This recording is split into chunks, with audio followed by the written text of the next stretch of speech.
Meeting to order, please. If I can figure out how to mute my computer, that would be good.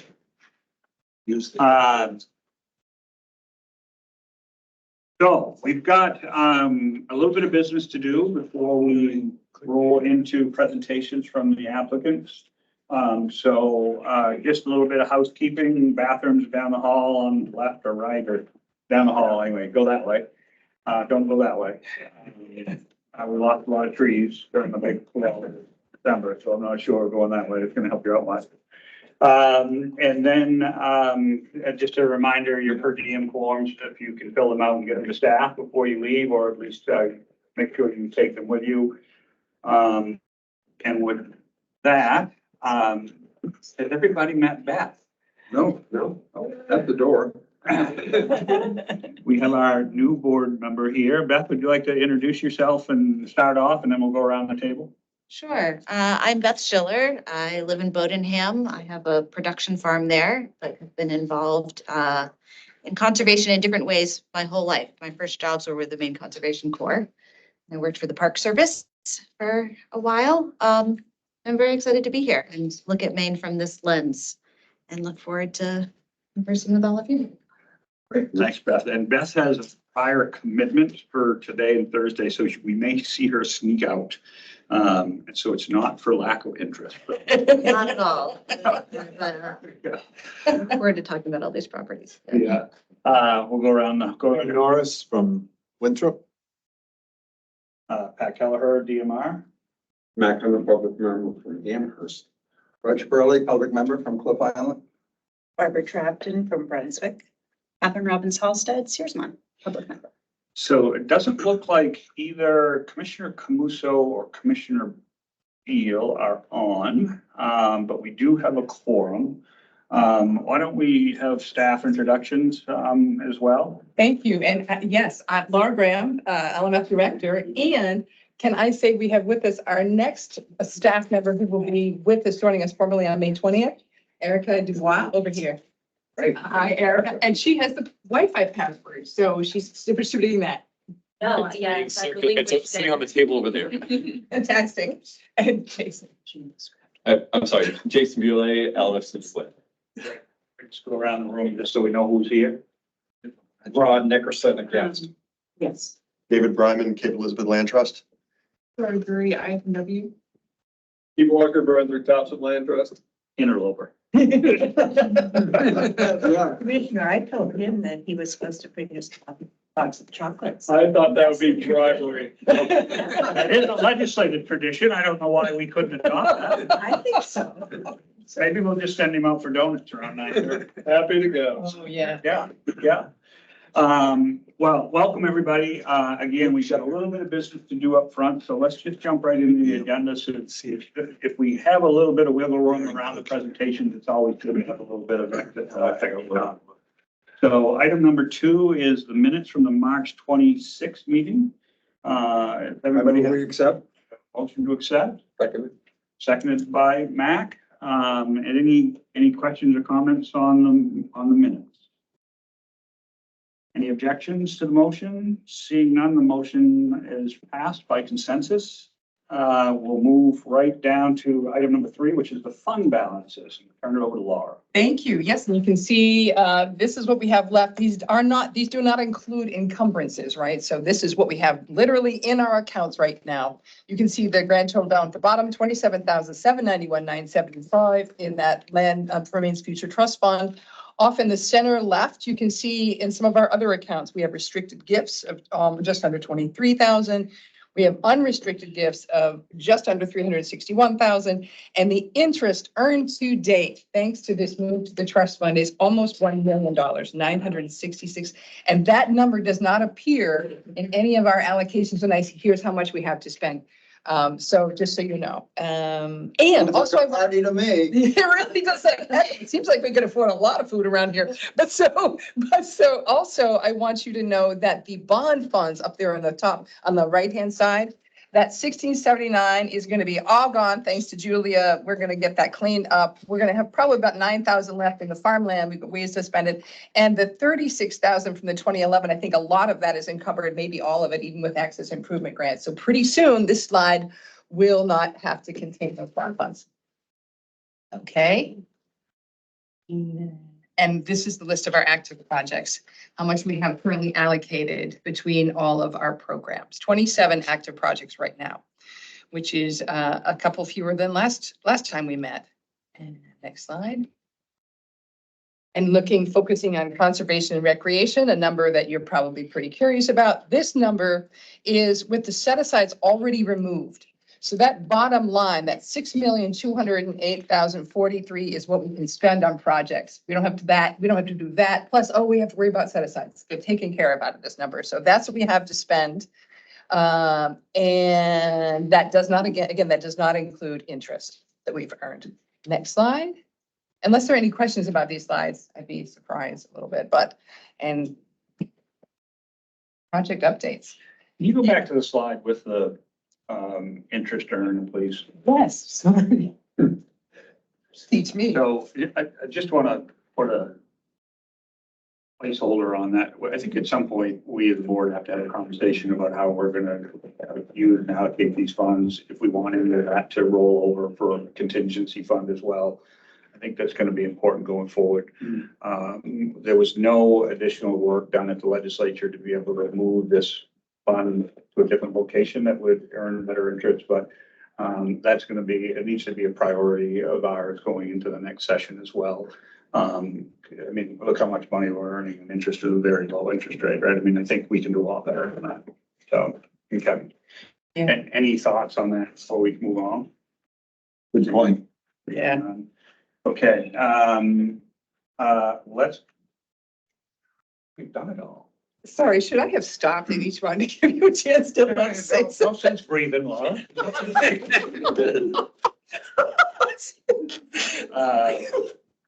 Yeah, project updates. Yeah, let's go through project updates. So recently closed, Great Pond, High Peaks, all of High Peaks phases 1 and 2, and McCoy Bay.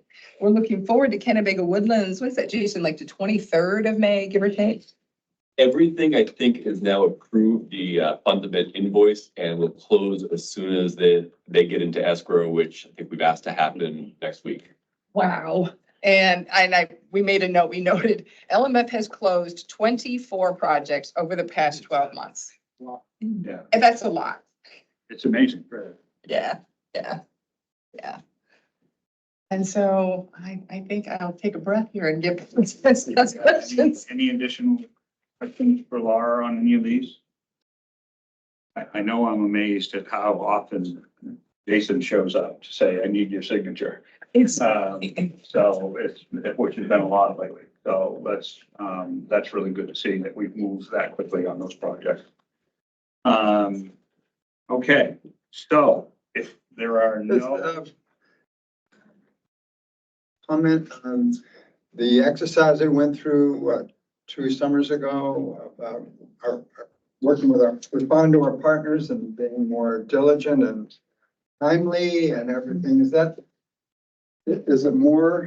somewhat a response to that, or is it the fact that the governor gave us $40 million and piece of cake, or an opinion on that? I mean, staff might have a different opinion, but I think it's just a combination of everything, right? We certainly as a board, agreed to the sense of urgency to make sure that we were spending the 40 million very judiciously with, the idea that the quicker we can get projects allocated, the better off we could show the legislature that we can work with maintaining fiduciary responsibility, but closing on really quality projects. But I think that was a driver in this, but certainly the conversations with the partners, I think played well in the process.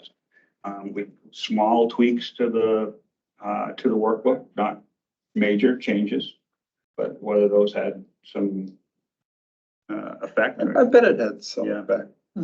Yeah. Easier to. Yeah, I would agree, all of the above, and we have an office specialist that helps us now. And so Flora set us up really well with her project. A number of these were her, she set us up really well before she left. Jason has been working, it's crazy how hard he's been working. And Julia has been just a key, so we have a different staff configuration, which is really helping us move as well. So thank you all for. I can't reiterate enough, the staff workload here, has been big. We've always had really good quality staff, but I think you guys have been moving projects, much faster than we have in the past. The AOC though, as well, right? The AOC really, I think, Yes. gelled and was able to help move projects quickly. And the fact that we actually had appraisals coming in timely was. Yes. Would have been faster if we had a greater source of appraisers, quite frankly. We yeah. would have moved more. Yeah. Yeah. Yeah. Okay. Thank you. This breathing is good. Just taking a Yeah, breath. take a breath once in a while. That works. Okay, well, we're going into then, project approvals. And the first up is Salmon Falls. So Laurie, you're up. That's me, Salmon Falls Tidal Wetlands. This is obviously South Berwick, York County, beautiful pictures. Look at the gorgeous wetlands. And here you have it, a little under 64 acres. It's a fee acquisition. Great Works Regional Land Trust is the one that is going to be holding title. There was a little back and forth where the town of South Berwick or Great Works, but it would be Great Works. All of these attributes, 1/4 mile of shore frontage next to this large unfragmented habitat block, gorgeous mixed salt marsh, cottontail focal area, and a lot of recreational opportunities, as you can see. And you've got you can see the parcels on the right. You can see the little red outline. There are actually really two parcels now. The little one on the top stands alone, and the two in the middle kind of were merged. And then on the left, you can see its location in the state of Maine. Next slide. And the Appraisal Oversight Committee did meet on April 30th to discuss the appraisals. And they reported a combined value of $2,040,000, and they accepted those appraised values. We have prepared a draft. Who, Yeah, they get to. whoever wants to fight over it, but, it would be a committee motion, so it won't be a second, whoever wants to make it. Okay, I'll make it, to approve the recommendation of the LMF Appraisal Oversight Committee and accept the appraiser's value of $2,040,000 combined for the project parcels. Any motion will not need a second. Are there any questions or comments on the motion? Seeing none, are there any objections to the motion? Seeing no objections, the motion passes. So, right along then. So we announced public notice. It was advertised in the Kennebec Journal and the Portland Press Herald on May 4th, and we did not receive any comments. So as a consequence, we prepared the second draft motion. I move we confirm the allocation of $620,000 in conservation and recreation funding to support the acquisition, subject to standard conditions. Second. Okay, motion by Barbara, seconded by Roger. Is there any questions or comments on the motion? We go back to the previous slide. I think that's a harp seal. It is. Okay. It is. That's exactly what it is.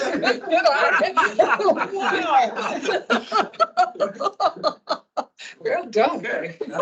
We have a gold star here. Pretty good. I've never seen one of this thing either. Not common. No, not common at all. Okay, we have a motion and a second. No questions or comments. Is there any objections to the motion on the table? No objections, the motion passes. I am not going to use my common practice of rereading the motion since we have it on the board just staff can capture that. It's all being recorded anyway. So, okay, great. Okay, moving right along then. Okay. Access improvement grants. You thought you were done.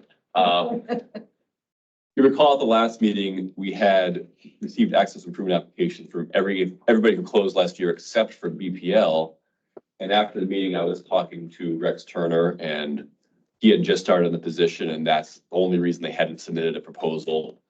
So they are now asking the board to accept a slightly delayed application for access improvement grant for the Talking Brook project, asking for their eligible funds to build a parking area and make trail improvements. And if the board would consider that late application, then there is a draft motion there. I don't think Rex is built, but Andy looks like he's online if there are questions. I certainly don't have any heartburn over a late application coming in, considering the staff change. But is there any concerns over accepting a late application? Seeing no concerns, is there any willingness to make a motion?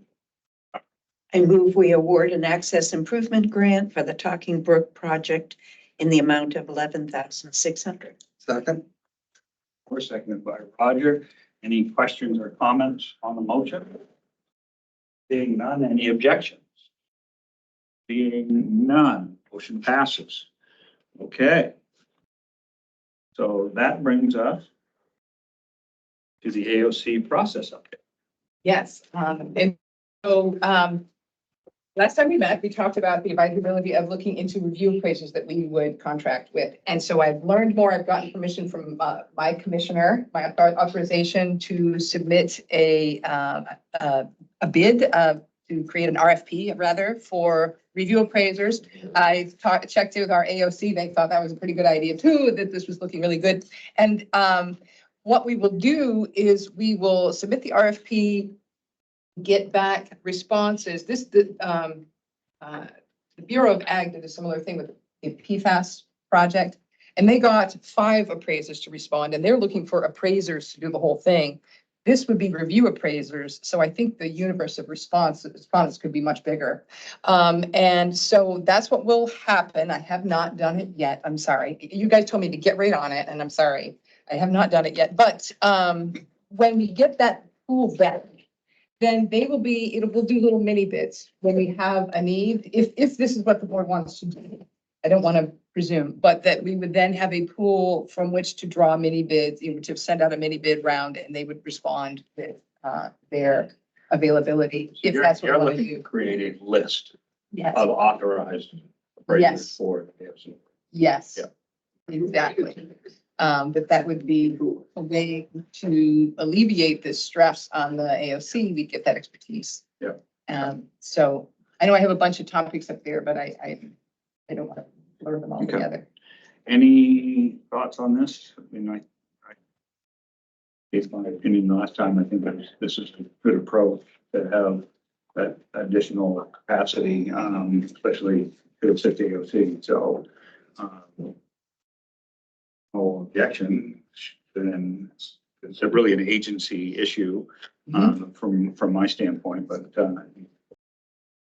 there's no shaking heads like it's a terrible idea. So Right. I'd say go forth and get us a list. Get us a list. Yeah, and I would have done so already, but I was a slacker. I'm sorry. So, yes, that's. The time seeing you slacking since you don't breathe. Well, it's not breathing. So, and here, new staff, we have, if we way to run right into. Yeah, please. Okay, we have new staff. You've met now briefly Erica, who is here with us as a guest, to meet everybody, to maybe go see her office when we're done, check out her cubicle. That sounds exciting. Choose a cubicle. And we will have David Hediger joining us on May 20th as well. He was formerly so Erica was with Forest Society of Maine. And David was with the City of Lewiston's planning office. And we are just so over the moon about the quality of our staff. As I said to some of our land trust partners, my strategy is to hire people who are overqualified. And so far, that seems to be like working out. And do you want me to move into the public access discussion or take a beat? Before we do the broader conversation, is there any additional thoughts or comments on the report so far? Seeing none, go right ahead. Public access discussion. We have had conversations with our land trust partners, some people who put forward that memo. What we would like to do, all of us collectively, we would like to do is have this discussion appear as an agenda item in our regular June meeting. Having 2 meetings in June, they really want us to be in person, and I think that's wise. And having 2 June meetings in person seemed like we might lose people. And we think it's a pretty tailored conversation that we can have. If it takes 45 minutes, frankly, I'd be surprised. And what we're moving toward is a very unified set of recommendations maybe for the board's consideration. But plenty of opportunity for the board to have thoughts, pro, con. So the goal is just enough structure and not too much structure, to give you room to determine what's best. So at the last board meeting, I'm the one that suggested an off-cycle board meeting to have this discussion. After conversations this week with Laura, it does seem like, I think there is pretty good synergy around kind of a very focused discussion that should not take an entire board meeting to hold. Plus, we've got a lot of staff as a lot on the plate right now. So with those two things in mind, I was fine with taking the approach of adding it to the board meeting, to the next board meeting, but I wanted to make sure that we had consensus here with the board. What's your estimate of how long it would take? As I say, I think if it takes 45 minutes, I'd be surprised. That will depend on how much conversation. But that could go either way. It could go. You're saying you think it'd take less than 45. I think it's more likely to take less than 45, Okay. but I think upper limit. That's what I mean. You're right. I didn't mean to be ambiguous. I'd be surprised if it's 3 hours. Right. That's my sense. And certainly this group, that we're not coming at it from like wildly different poles here. So. Okay. I can say everything I need in 40 minutes, no problem. You'll be the first I recommend. That sounds exciting. Okay, does that sound good? You intend to distill the staff thoughts on the memo that we received Yes. and get that to us sometime. Yes, that, and that's part of what will be, is a unified, that it'll be coming from all of us, this group of staff, all of us, you'll get the benefit of staff thoughts. And where staff thoughts are different from this group, you'll hear that too. It's not like we are bound to we're bound to speak up. We're bound to speak up. But my expectation is that in fact, this will be a very, very unified set of recommendations. Right. And last, rulemaking, my another confession. It is like right here where I now am having to, I thought maybe I was delusional yesterday. Maybe I did it all ready to go, the packet ready to go. It has to be at the Secretary of State's office by noon today to be on the menu for Wednesday. And that was delusional. That was not going to happen. So instead it'll be, I've set up for next week. I need to get this out, and it's just compiling papers, which is like my Achilles heel. So it's compiling papers and getting everything really, really in order. So that hasn't happened, but that is the new target. We should be done by August 2nd. All of the thinking work has been done. Now it's the organization work to get it done. And will there be a public hearing? It'd be good to clarify with you all. Public hearing, I'm thinking I'm presiding over that. I'm thinking that I am the person, unless we need to talk about that. I thought that because, okay. You would be the point of contact for the agency to present and then take information. The way the comment period should run, you should be able to have a clarifying conversation, Yep. answer questions, and then go right into public comment period where you wouldn't be answering any more questions, right? You're just receiving comment back. Right. So, Good. That's what I thought, since I was charged to Yeah. go forth and do. I thought, Yeah. well, nobody volunteered. I guess Yeah. it's me. Yeah. And the hearing itself will be hybrid. There'll be remote options and an on-site.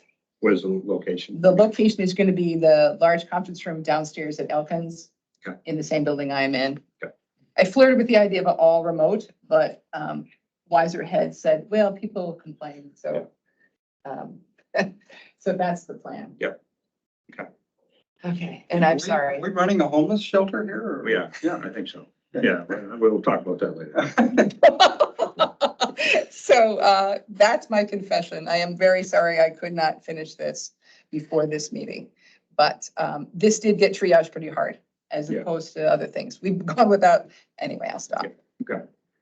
All right, any thoughts on timing on rulemaking? Seeing none. I think that's your last update. I think it is. Okay, so with that, we are gonna go into round 12 conservation recreational proposal review. Yes. As a reminder, these will be 5-minute presentations that we'll, and for the applicants that are here, we're very strict on the deadline for the 5 minutes.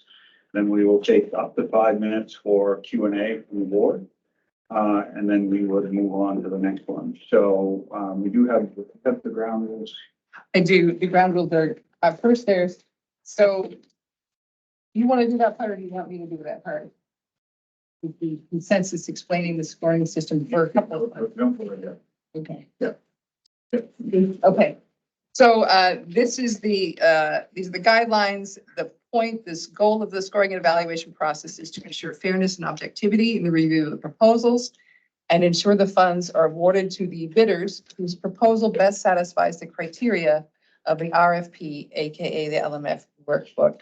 Each evaluator should take notes and place your name on your scoring notes and give them to LMF staff when there are a couple more of these. Agreement and disclosure statement. I have, Roger's already given me his. You'll need to sign this. This is what you're averring: no personal or financial interest, direct or indirect. You have not advised, consulted with, or assisted any bidder in the preparation of any proposal.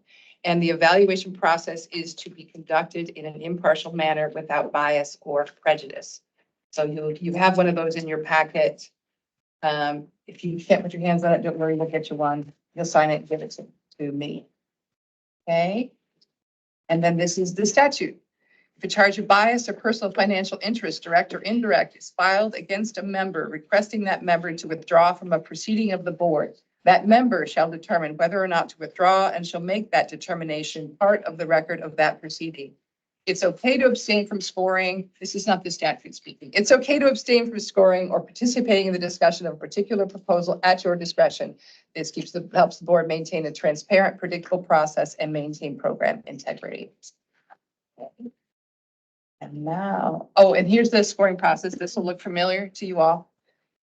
Here we've got it. I won't read all that because why would I? And unless the commissioner tells me to. And that should look pretty familiar to those of you who have scored. The total number of possible points is 150. At least these things total 150. Next slide. I think there we are. Great. So I'll just quickly go through the ground rules, and when I finish that, we'll take, if there's no questions, we'll just take a 5-minute break and get everything lined up. But obviously, public is always welcome at LMF board meetings. This is a working meeting. Board members may direct questions to the applicant, but please do so through the chairman. The board chair will indicate the appropriate time when the public comment regarding the proposal may be provided. There was a question that came up this week around public comments for this round. Was it during this time frame of the rounds? I would just remind, if we did have somebody here from the public who wanted to make a comment, I'm not going to say no to that. But the public comment period comes after allocations are made. So any comments made today would not be necessarily part of a formal record that would determine an ultimate allocation of funds. So proposals are confidential until scored, and I want to make sure that we highlight that. Proposals are confidential until scored. This prevents the undue influence on the board through the scoring process and is in accordance with the SOM purchasing policies. Board members will refrain from discussing proposals with the applicant, the public, or members of the press. We will, as you all know, we'll go into executive session where we'll have an opportunity to have those conversations. Scoring is based on the information contained in the proposed applications. Those here to observe will avoid any actual or appearance or attempt to influence the scoring process. Likewise, board members will refrain from asking questions. Jim Norris does accept donuts and will allow them. The conflict of interest, we touched on that, but the statute states if a charge of bias or personal financial interest, direct or indirect, is filed against a member questioning that member to withdraw from a proceeding of the board, that member shall determine whether or not to withdraw and shall make the determination part of the record of that proceeding. The board will endeavor to stick to the agenda and avoid broader topics that may not relate to the scoring process. Scoring is based on the information contained in the proposed application. Those here to observe will avoid any actual appearance or attempts to influence the scoring process. That's the same thing I read on the other Yeah, side. yeah, these are I duplicates. hate this. Can we just get one giant screen? Is there anything else? I don't think there's anything, it's the last round. This is That is the last slide before we get into the projects. Okay, all right, so is there any questions on ground? Seeing none. Let's take a 5-minute break. We'll let the applicants just kind of get geared up. But first up, when we come back from break, will be the Davis 2. Then on deck will be Dean Pond, then Long Pond, East Shore, McKay Woodland, and then Monument. So I'll set, let's take a 5-minute break. Pause. Yeah, thank you. Hey, don't let me stop you. I have a question. Sure. Oh,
sandwich. And we'll get those ordered. We should have some, by 10 o'clock, we should have some snacks showing up here as well to tide us over. So we are going to go right into the presentation of the proposals. The first up is the Davis 2 applicants. And when you come up, all I would ask you to do is to please introduce yourself so the board knows who is speaking. Again, you'll have 5 minutes. Wrong way, and you'll have 5 minutes. And you can stand right at the podium and we'll shut you down at 5 minutes. If you break the rules, you don't get any money. Understood? Yeah. Good morning.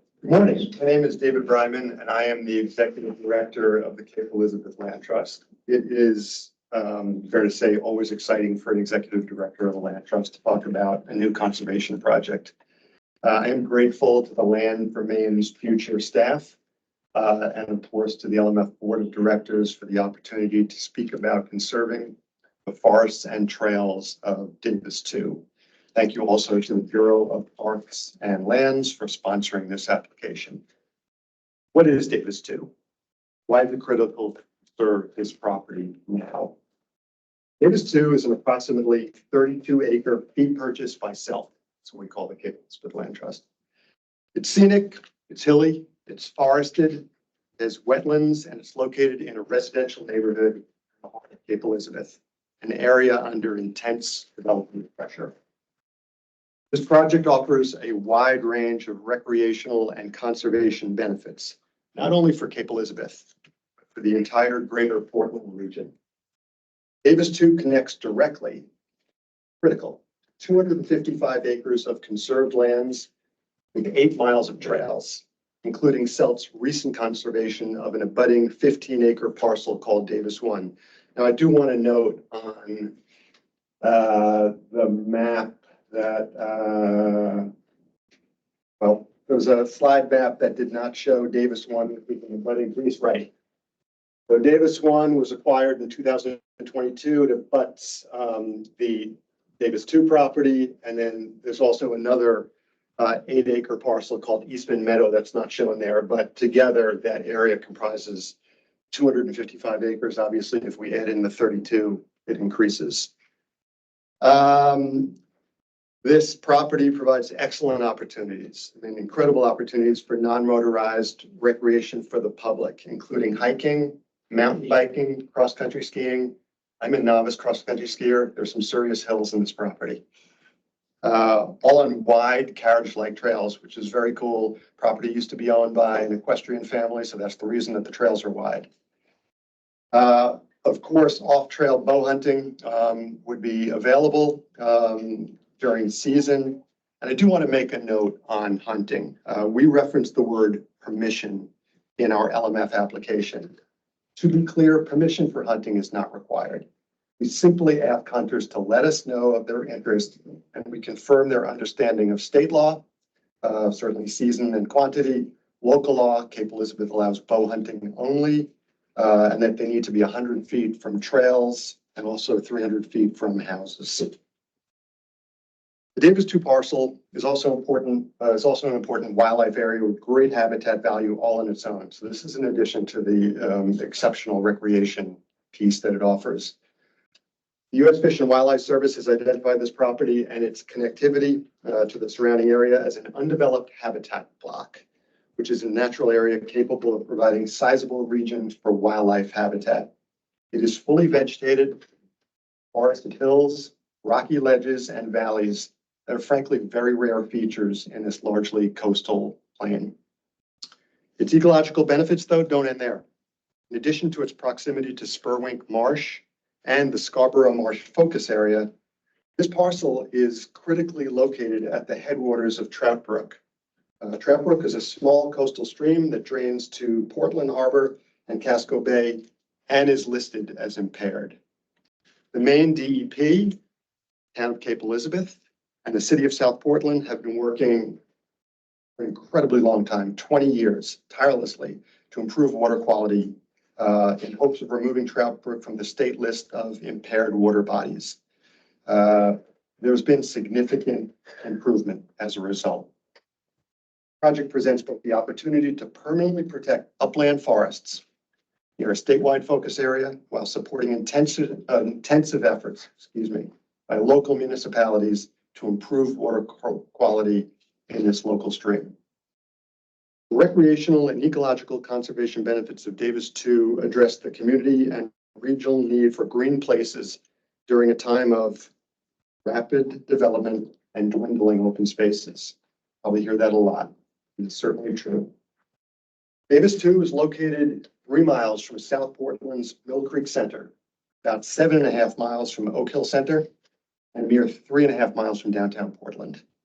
Once protected, this parcel will easily be accessible to the largest population center in the state, as well, of course, as Cape Elizabeth residents, schools, scout groups, and the tourists who visit our farms, beaches, and parks. Great, thank you very much for your presentation.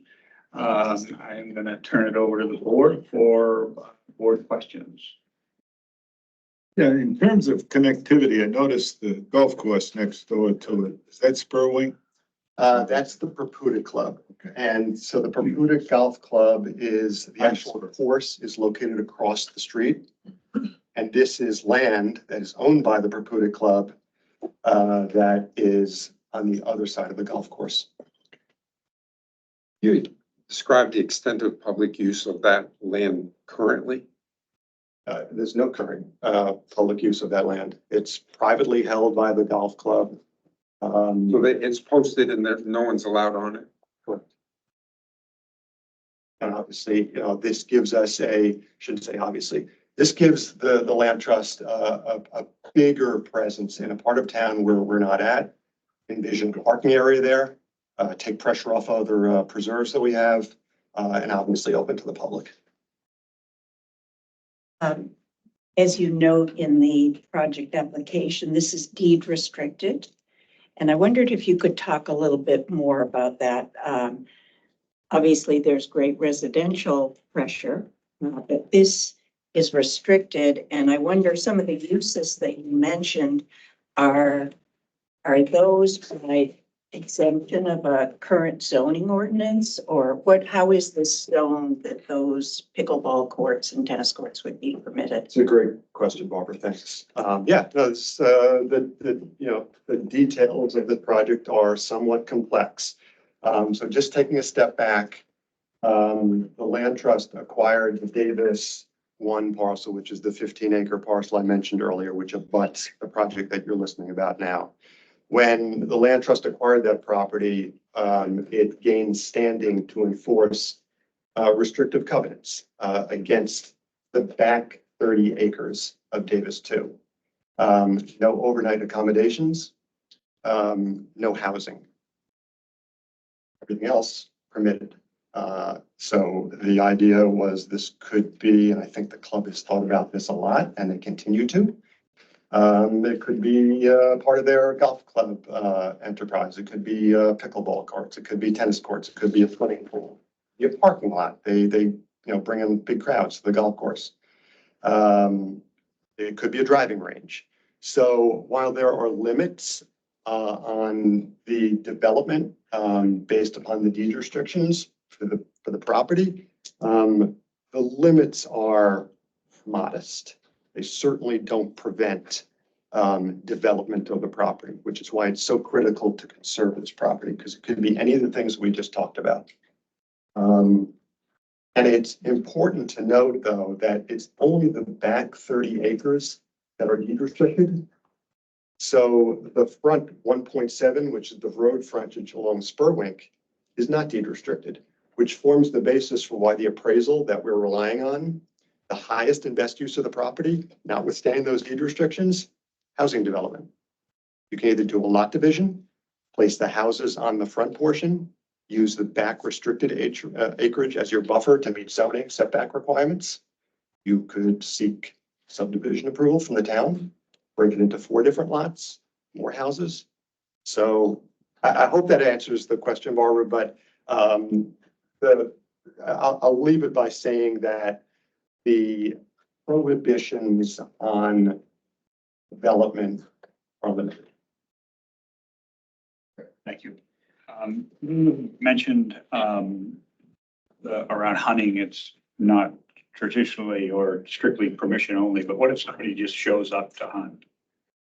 Do they, We were, I'll own this, we were a little bit clumsy in the application. And in doing a subsequent review, I'm like, you know what, this is not the word that I would have chosen.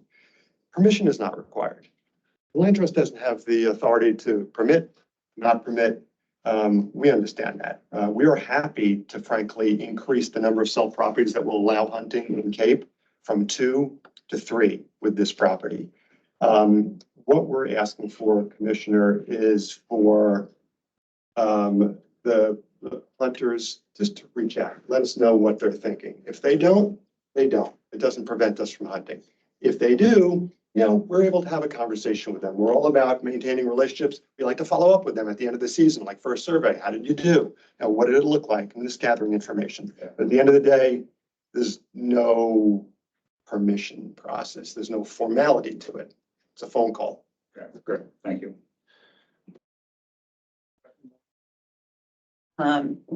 David, you've talked about proximity to large population centers, but I wonder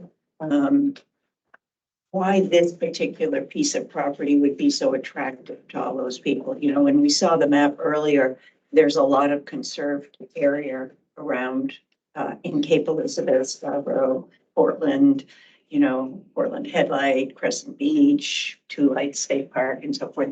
What is it that you think is particularly compelling about this 32 acres that would be so attractive to people from Portland to come out? Well, one thing I would say is it's great to have another option. I am not going to tell you that Robinson Woods is overcrowded. It is at times, or Fort Williams, which is not a cell property. But to have another option, I do think is critical. Why this property? In addition to the ecological points that I made, it is a fantastic piece of land for recreation. The wide trails are unlike trails that we have at other properties. And the location is in a slightly different part of town. So, you know, I always talk about the future ultimately of the land trust being in areas potentially outside of land conservation, which I get some, you know, some looks back. I do think at, you know, long term, it may be about education for us. But right now, there are critically important pieces of property in Cape that we think are worthy of conservation. This is one of them. And it's just not by accident. This property has been, I'm guessing this is many land trusts, all on our priority property list for, I am going to say 15 to 20 years. Play the long game, right? You have conversations and all of a sudden a landowner decides maybe it's time. And they came to us, and that's why we're doing this. Thank you. That is all the time we have for board questions. I want to thank you very much for your presentation and for submitting the application. We're going to move right along to the Dean Pond project. Welcome. Thank you. Hi, good morning. My name is Amy Soper. I'm the Stewardship Director for Androscoggin Land Trust.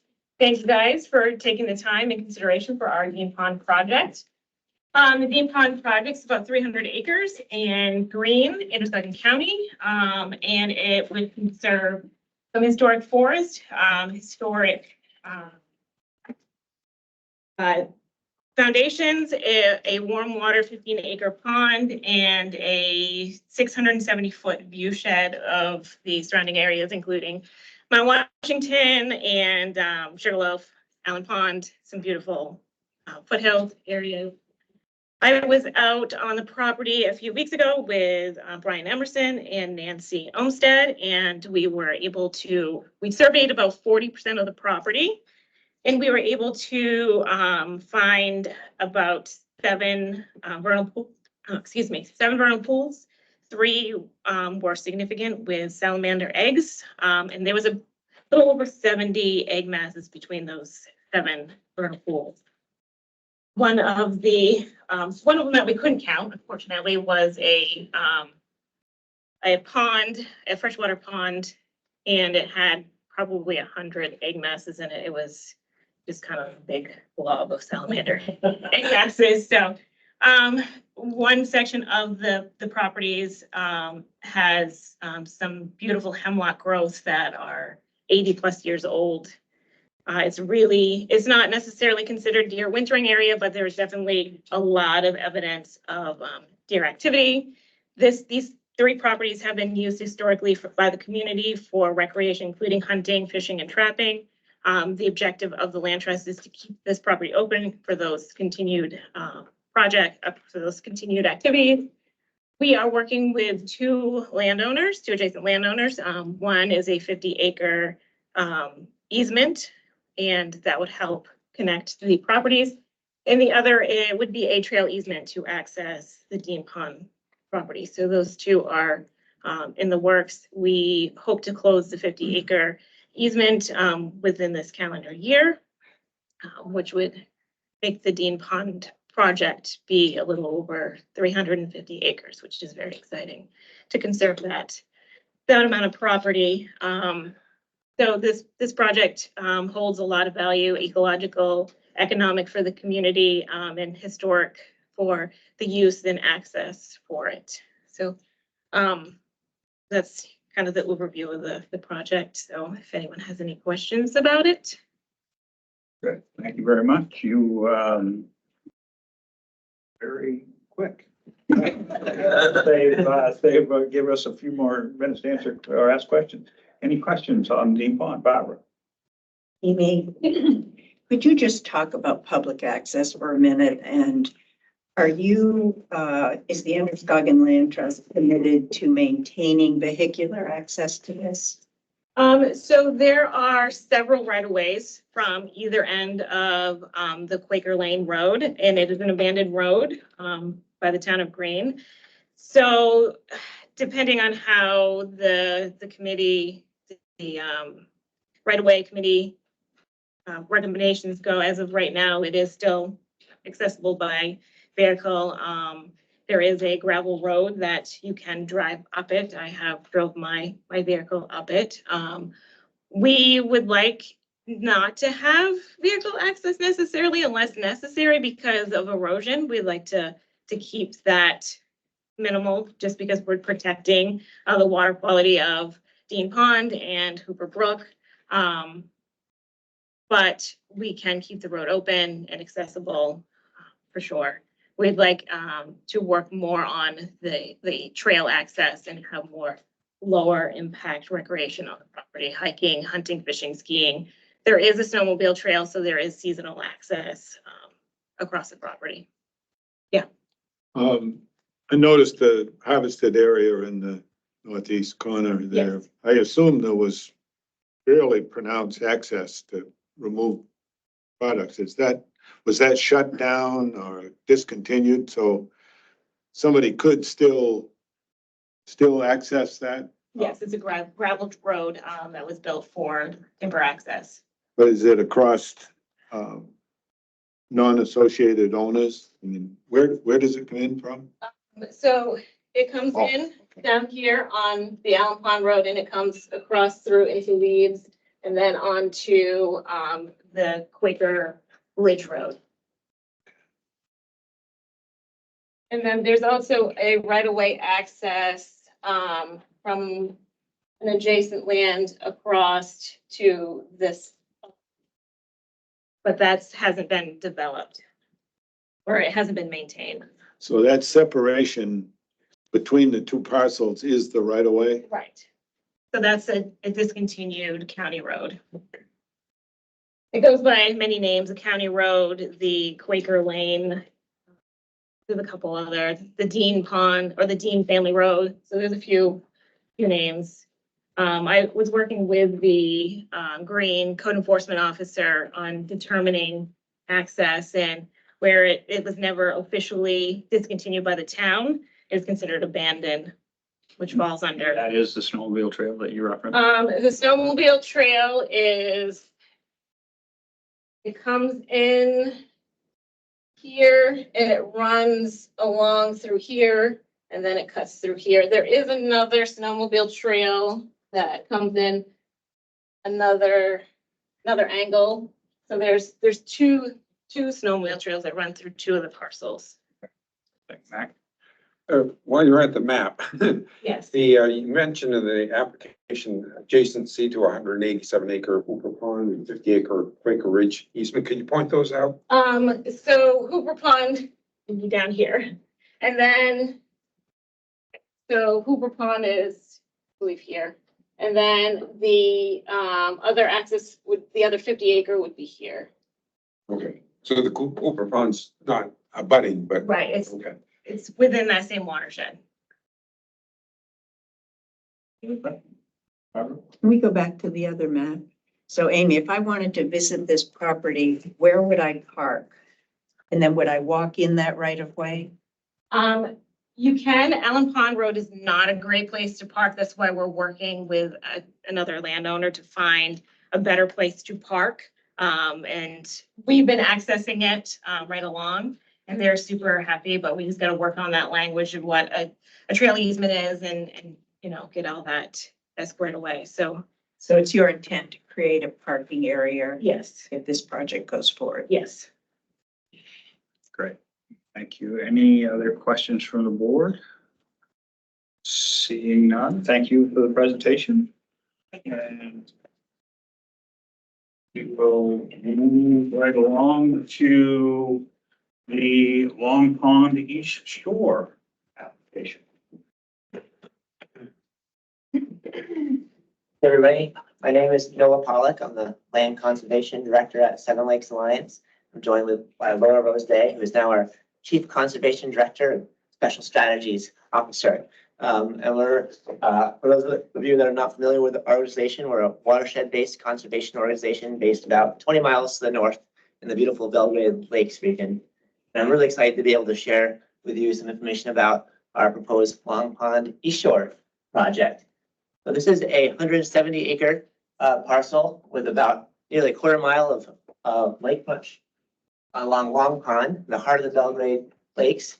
And currently it's owned by H.C. Haynes, which is a timber company that owns a lot of land in the state. And they, as you may know, are been actively selling a lot of their lands. And they approached us about 2 years ago, presenting this as a potential project to work with. And every time we visit the property, we get more and more impressed by it. And also concerned, it certainly is at risk of development. This is, area that is at risk of development. Development is just creeping up the Route 27 corridor. West Road is a neighborhood. It's a popular spot for, folks to live and second homes. This is a really desirable area. And this is an undeveloped forest in an increasingly developed area. So, there's opportunity here to catch before it's too late. So some of the conservation values I'd love to highlight are pretty incredible hemlock forest along the shoreline. Every time folks visit that, they kind of look around and they're just impressed, and just to have a landscape that has 150-year-old trees. Actually, we had a class from Colby College visit it and did 10 tree cores, and every single one of them was over 150 years old. One of them was even 250 years old. I credit Laura for having us do that because you look at these trees, they look old, but not that old. So clearly, and then you look at the forest and it's lots of rocks and thick duff, and clearly hasn't been disturbed in 150, 200 years. So it's a really special place along that shoreline. Probably would be mapped as an exemplary natural community when seen in context with the other surrounding hemlock forest, just that extent of an undeveloped, mature, old growth forest. Right here is a wetland complex, about 20 acres of cedar fenned, beautiful kind of boreal feeling. And adjacent to it, kind of at the edge of that hemlock forest, is a network of vernal pools that I visited with a professor from also Colby College a couple weeks ago to do an amphibian survey. And we found 15 vernal pools. And within an hour, we identified 85 egg masses for spotted salamanders. So pretty quick work to identify significant wildlife habitat. There's so much to learn and explore. I'm really looking forward to come back with students and kind of continuing that assessment and learning what else is there. And there's definitely lots of recreation potential here. This is about 2 miles from Belgrade Lakes, which is a bustling little community, especially in the summer. I love to bike to this property from the office. We plan to repurpose an old logging road you can see here. Be a perfect ski trail, a perfect hiking trail for bird watching. And it also has a potential as an emerging stop along an emerging paddlers trail that kind of connects the lakes. And certainly opportunities for nature study, getting more classes out there.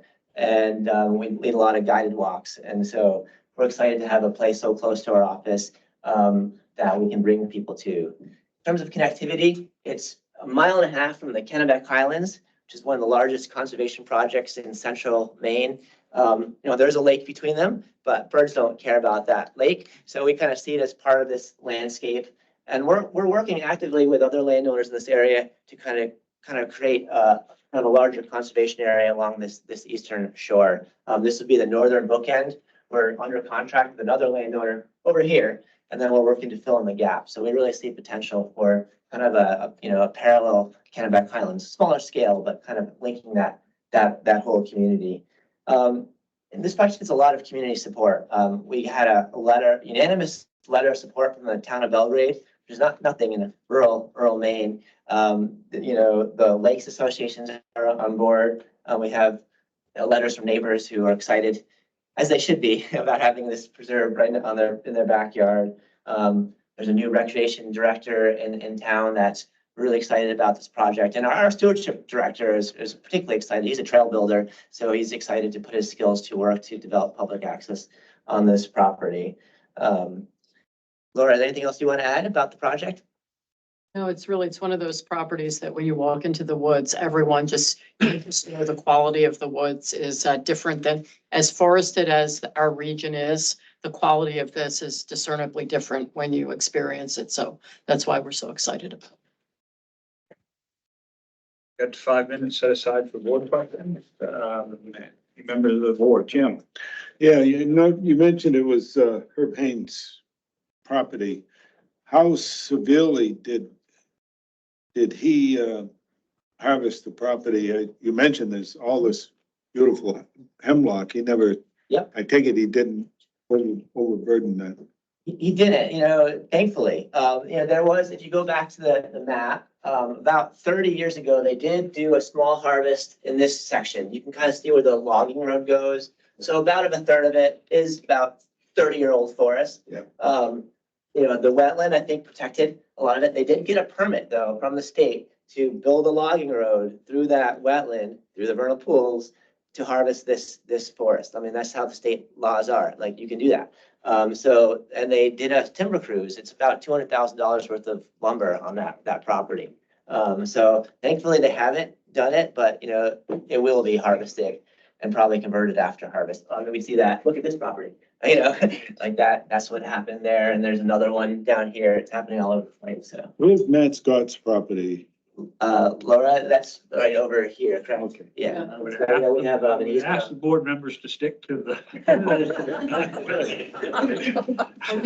I should say the relevance of that property is that between the Haynes property and another 250 acre property that Noah was pointing to, the Matt Scott property, which we have an easement on, is between them. So that's part of a corridor we're looking to put together. That's rather irrelevant. Thank you very much. Better than donuts. Any other questions for the board? The 30-mile paddling route, would that go the whole length of Long Pond? And is it, can you get into the Belgrade Lakes? Is there a water passage there? I just wondered Yes. what the ends of your 30. You can have to do almost a whole loop in the 7 lakes. It's in the AMC guidebook for river loops. So it includes, North Pond and Great Pond and East Pond and Long Pond. So you can do probably a 3-day trip, or you can just do, a day here and there, but it's, I come from a paddler's trail background, and it's a nice way to see the landscape and to kind of connect with a place in different places. mostly probably going to be used by day users, but we are working with partners like BPL to establish campsites in the spots where it makes sense. So folks could do it as a multi-day trip. Trip. And certainly there are a lot of camps in the area that do that already. And so it would be, attractive as a stopping point for those camps, that love those kind of adventures. Yeah, Beth. Are there any guesses or estimates about when and how, or I guess when the eastern ribbon snake might move its population down into this zone, or do they tend to stay contained where they are? I mean, good question. I think that's the next thing we need to look at. Based on my understanding of what they look for, lake frontage, rocky areas, sphagnum, a lot of salamanders. We have prime habitat for them. So I bet it hasn't been surveyed. Like, how do this is, a hard property to survey. So I bet once we get into the summer season, we can do an assessment. Great opportunity to engage Colby again to look there. So I would be shocked if there's not habitat for the eastern ribbon snake in our property. Thank you. Any other questions? Seeing none, thank you, Noel, appreciate it. Thank you. We are gonna continue to move right along. Next up is McKay Woodlands.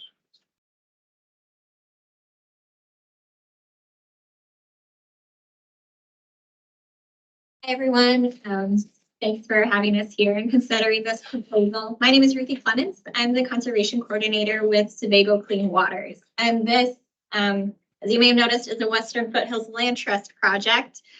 Unfortunately, Lee Dassler and Casey Bailey, who's the executive director of WFLIT, couldn't make it today, but I work with them closely and I'm familiar with this project, so happy to give some information and answer questions on this project today.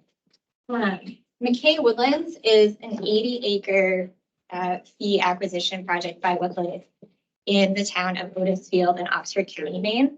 It has about 3,300 feet of undeveloped shoreline on Moose Pond, which is an Androscoggin River watershed and feeds into Thompson Lake indirectly through Sargent Brook and Greeley Brook. So Western Foothills is really looking at this project as both having high water quality values, ecological values, having a lot of high recreational values. The property abuts an already conserved area called Two Ponds Nature Area, which is about a little over 100 acres that's conserved by the town of Otisfield. There's a little bit of shoreline on Moose Pond in this nature area, and there are trails that go through it. But the shoreline on Moose Pond, kind of hard to get to, and it's not a great put-in point for paddling or swimming or recreation. And the 3,300 feet of shoreline on the McKay property would really open up some of that pond shoreline for more recreational access by the public. Because this property abuts an already conserved area by the town of Otisfield, Western Foothills is talking with the town about eventually them owning the land. But even if that doesn't happen, Western Foothills is really prepared to conserve this themselves and hold the land in fee. The goal is really to conserve these 80 acres. And in terms of other ecological values, there are a few acres of wetlands in the northern portion of the property next to the pond. And I also just want to point out in this map, it's a little inaccurate. The parcel will not contain about 12 acres that are in this bottom southwestern corner. That corner is where an old family campground that was run by the family that owns this property, and they want to retain those 12 acres for their own use. So Western Foothills would propose to purchase about half of this southern line and then all of the rest of the northern area. And Lee Dassler was really imparting to me how even though Otisfield is a small community, it's been growing over the years and it's the largest that it's ever been.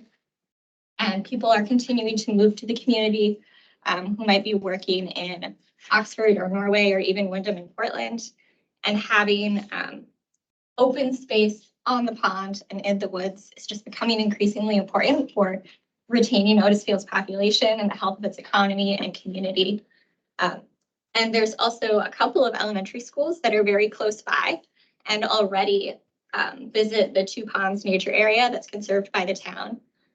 But because, again, that area doesn't have great shoreline on the pond, opening up the McKay woodlands to public access would also be a really great opportunity for getting students out in the woods and on the water even more. I'd love to answer any questions. Yeah, thank you. Questions from the board?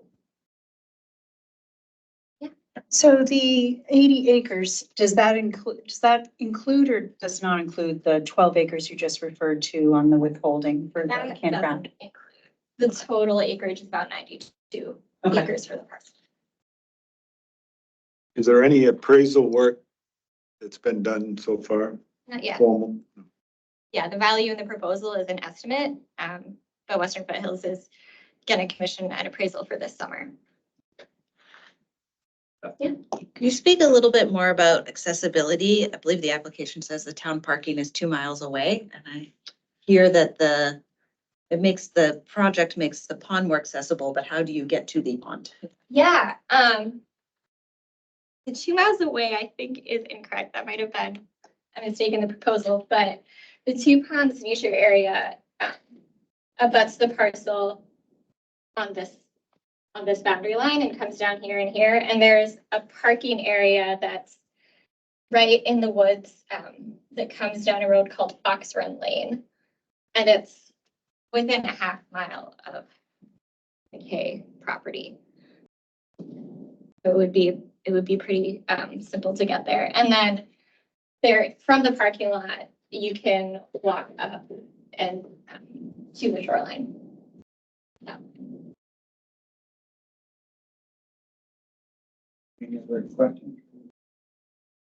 Existing uses, before I go to Barbara, existing uses, are there existing trails on the property that are being accessed by that parking lot you just referenced? No, there's not any developed trails. In the family campground area, there is an old logging road that runs through the campground, but that would be retained by the family. Yeah, okay. The area that's being retained by the family, are they also retaining a right of way to Moose Pond? Yeah, so the Fox Run Lane I mentioned that runs from the parking lot in that conserved area, it follows this boundary line to the pond, and it's owned by the town, but the family has a right of way on that line.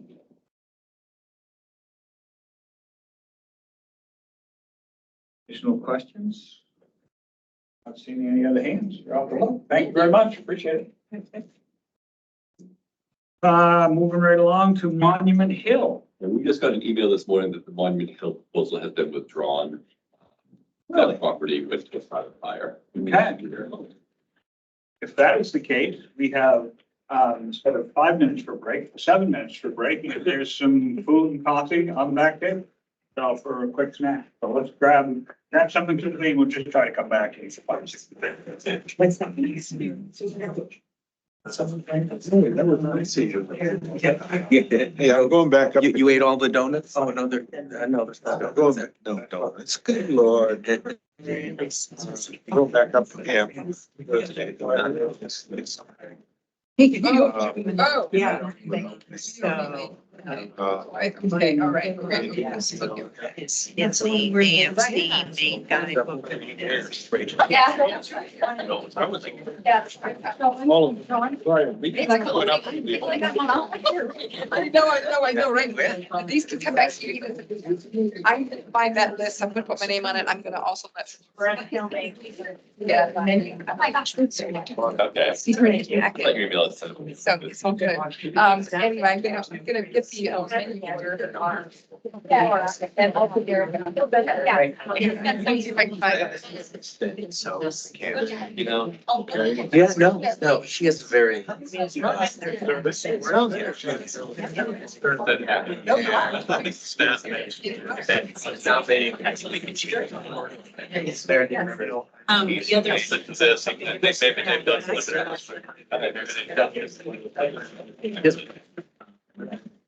Stage,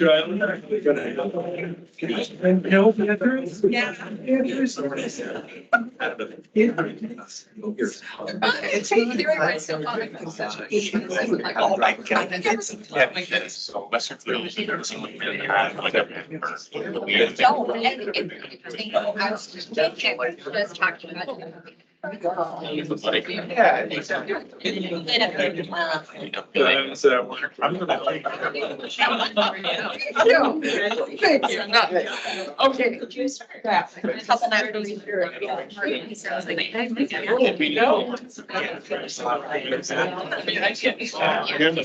It may not. It lives in our. It's back. Yeah. Yeah. Beside that black bag. Yeah. Yeah. Public access is not today, correct? It's still, it's Somerset. Oh, no. I know. They talked to me this morning. It was thrown around on Friday. Right there.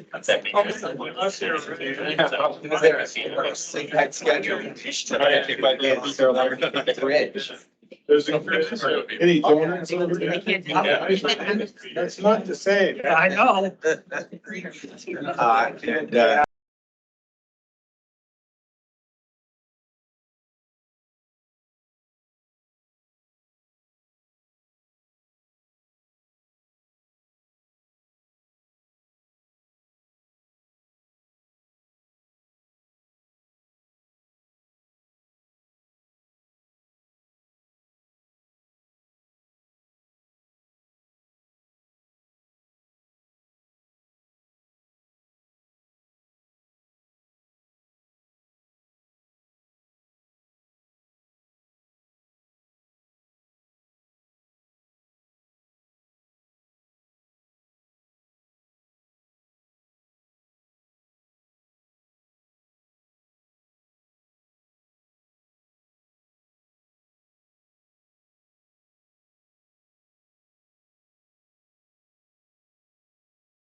because we're gonna continue to snack while the presentations happen. So starting off, group 2 will be the Muddy River proposal. Have 1 minute, sir. I can do it. Steve Walker, Brunswick Thompson Land Trust. Thank you, boards and staff, for having us here tonight, this morning, I don't even know what time it is, and entertaining this proposal. Throughout my career, I started to think every damn project I take on is a headache. But this one, the stars aligned. I was a month into my new job in January of this year, and decided to flip through the real estate ads, and I see this 104 acres on the Muddy River. Holy cow. Someone must know about this. So I called up Bethany Atkins at the state. She's like, oh yeah, we just tried to work with the landowner and the deal fell through because we couldn't make the appraisal work. And then I called MCHT and they're like, hey, that's a marsh migration priority in our Marshes for Tomorrow initiative. And so the LMF one pager was due the next day. So I scrambled, got everything together, got it in. So for this 104 acres, which isn't just in a focus area of statewide ecological significance, Kennebec Estuary, it's also it's a focus area in a regional conservation plan, the Saginaw Rural Resource Initiative.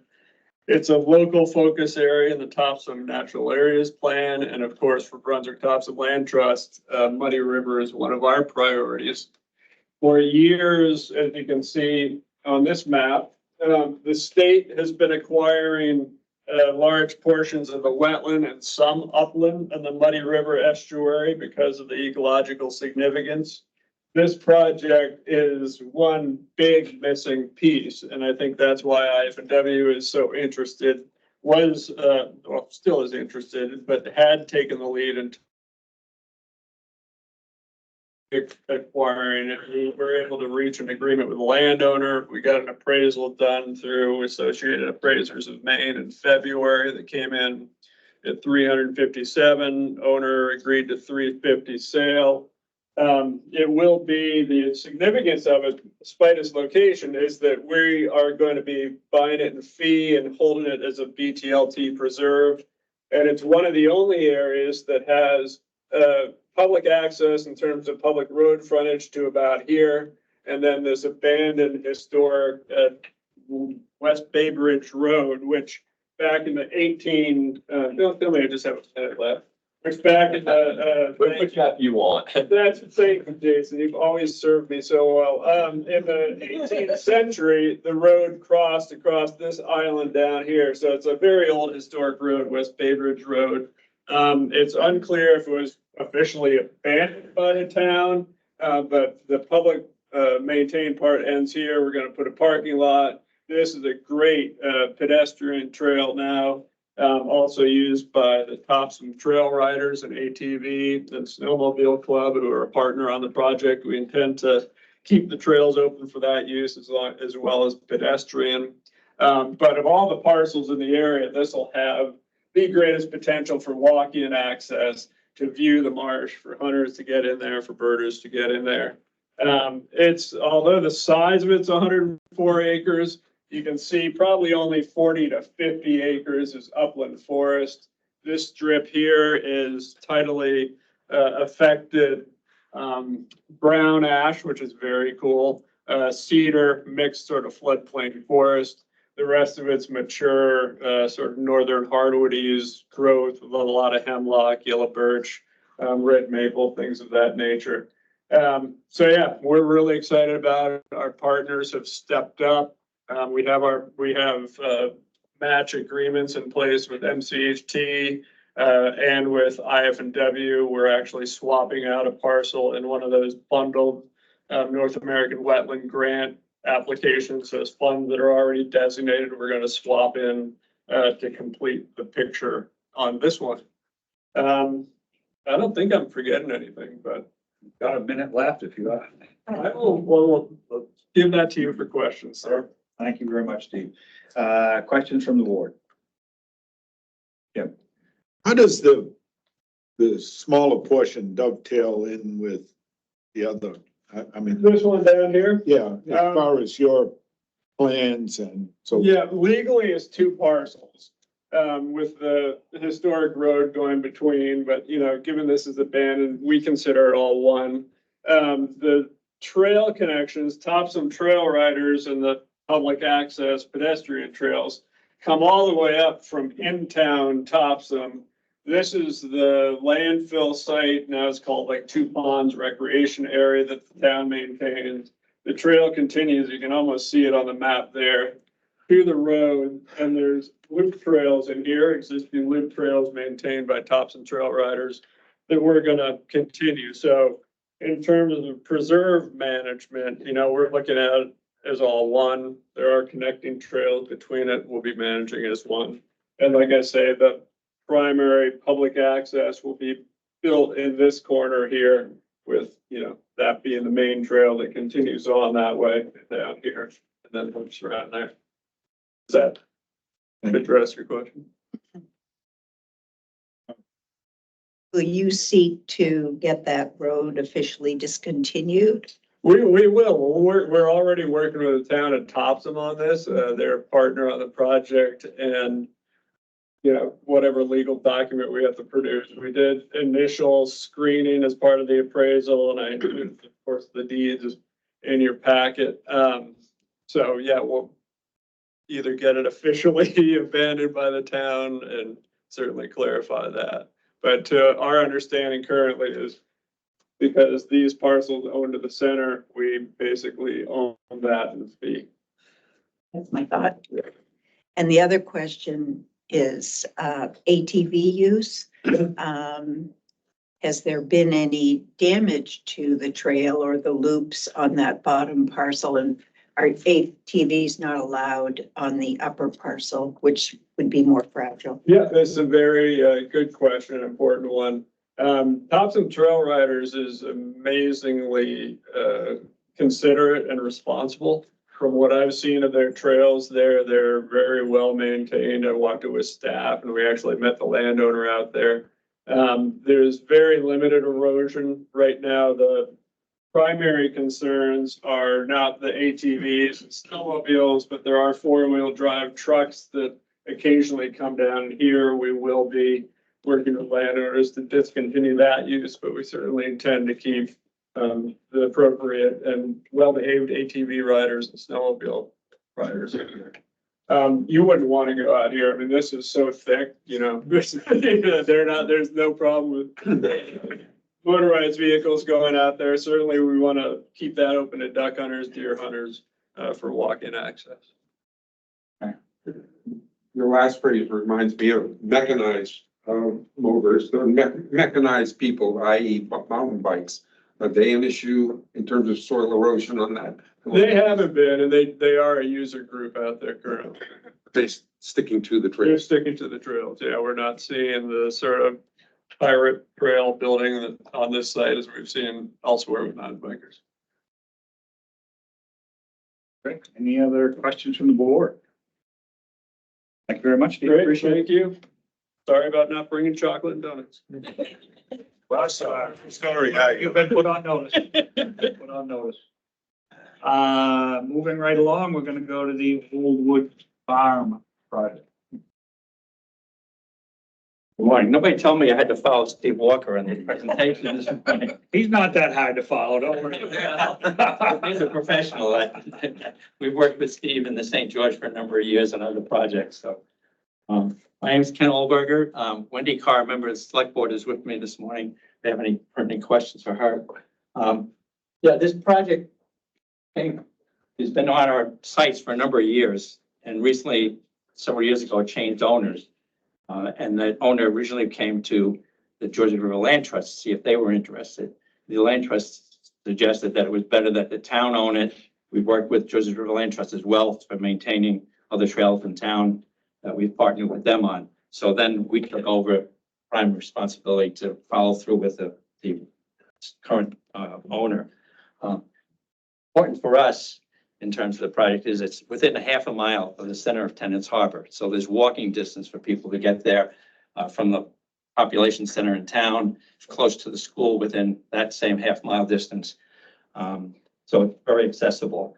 The town will have deeded access. It's at the end of a private road, homeowners association, and they'll give us deeded access for both parking, car traffic, as well as walking traffic through there, through that land. It's a pristine parcel within a 1,500 acre of unfragmented habitat.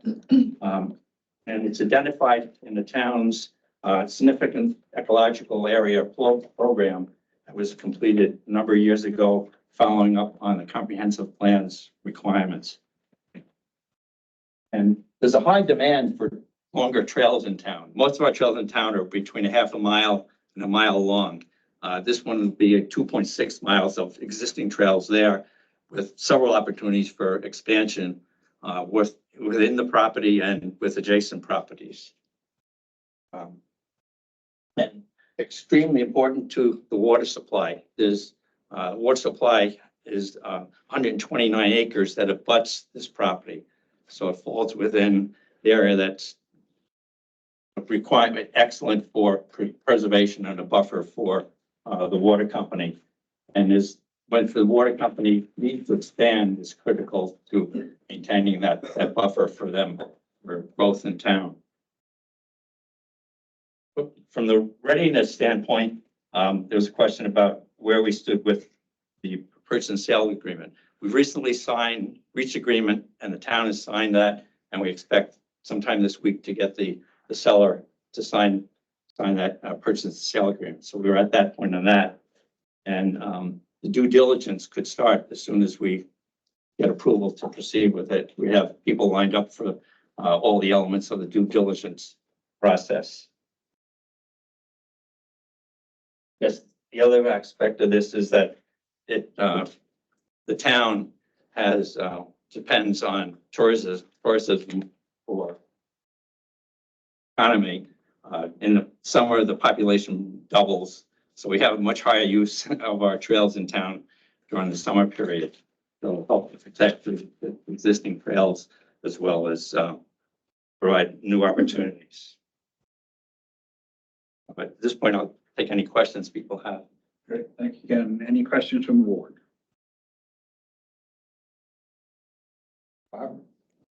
Does the town of St. George have a land use plan for the town? Do you have any zoning or any No restrictions? zoning in town. Nothing. So anything could happen to this piece of land. Is that correct? There's no restrictions on what could be developed on that piece of land. Ken, can I correct you for a second? That area is part of Zone 2 water protection. So the water department, the water company, its own 129 acres has Zone 1 protections, and that is part of a town ordinance. And then this particular property is in Zone 2, a buffer zone, and has certain restrictions in terms of best practices because we want to protect our groundwater in that area. So can there be residential development and things like that? in Well, Zone 2? In Zone 2, there can be, and there is on the other side of this property, but things like livestock management, petroleum products, we're careful to make sure everyone's following the Zone 2 protections. And yeah, so there's hopefully Zone 2 at some point might have further protections under the town's plan. Any other questions? I'm gonna let you off easy, Kat. Thank you very much. Thank you for the opportunity. Okay, moving right along. Owl Pond.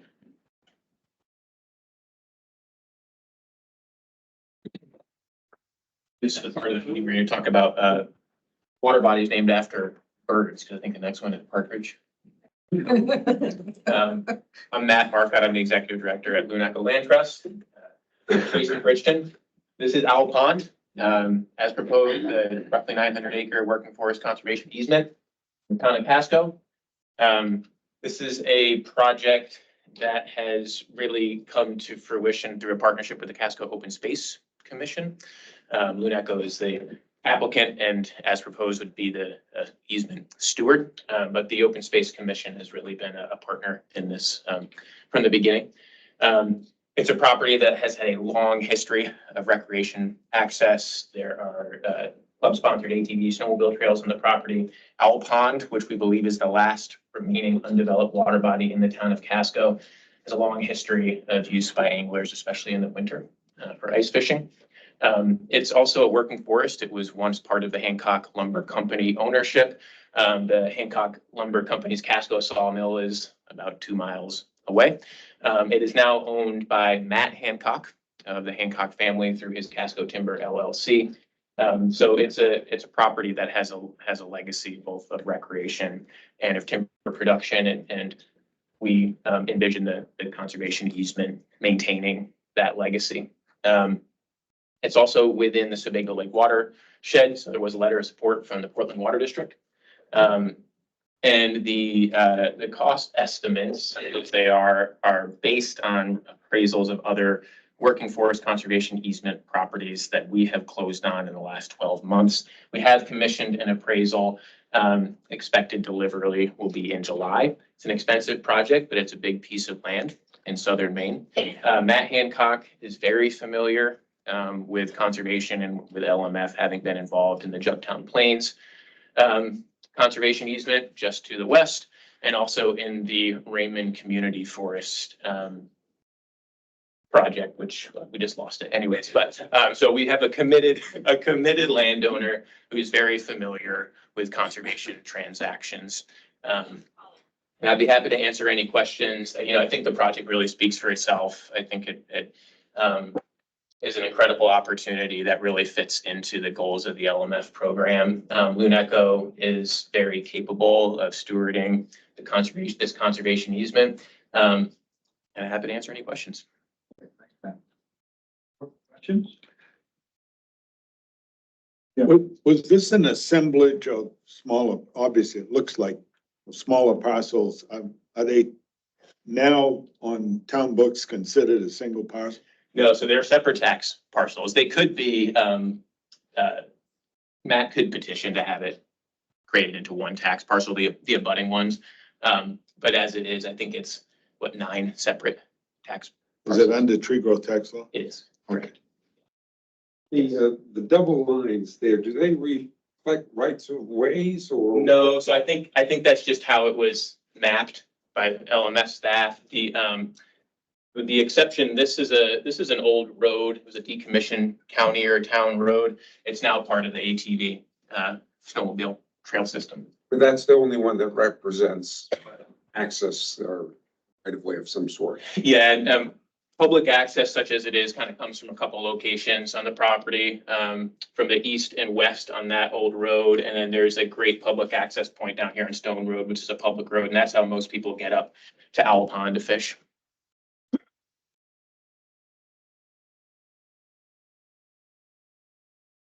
Matt, could you put this in the context of the Sebago watershed for us and why you feel this is very, very important to conserving that watershed?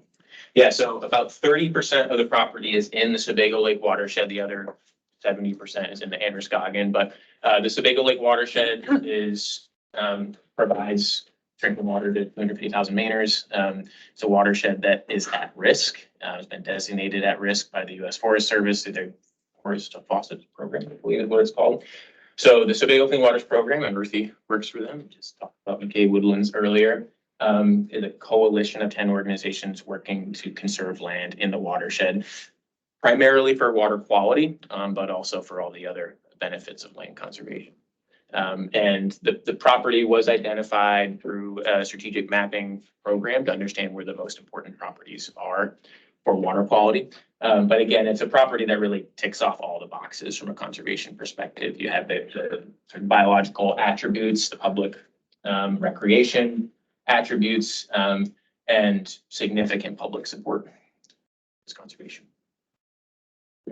Is there a clear forest management plan in place that obviously is consistent with the terms of the easement? But is it a little more stringent than you might otherwise see? Yeah, and so Matt is very aware of the language that we like to see in our working forest conservation easements. I've seen the tree growth plan for it. There will probably need to be an updated forest management plan, but again, Matt's aware of what we like to see. He's seen the easement summary that was included with the proposal. We don't envision that it will be a significant burden for him. He's a conscientious forest landowner. But again, a significant component of this project is protecting this acreage as a source of raw material for the Casco mill.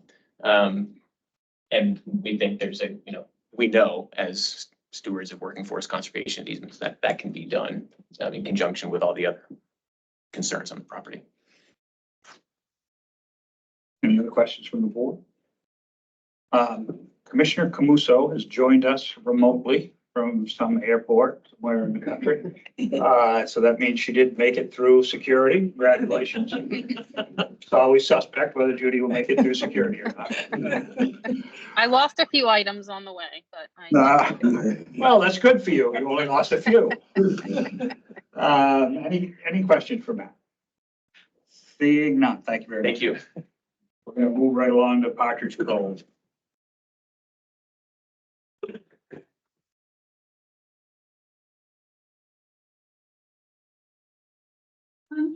Aaron Whitcomb, I'm the Princeton Bay Conservancy.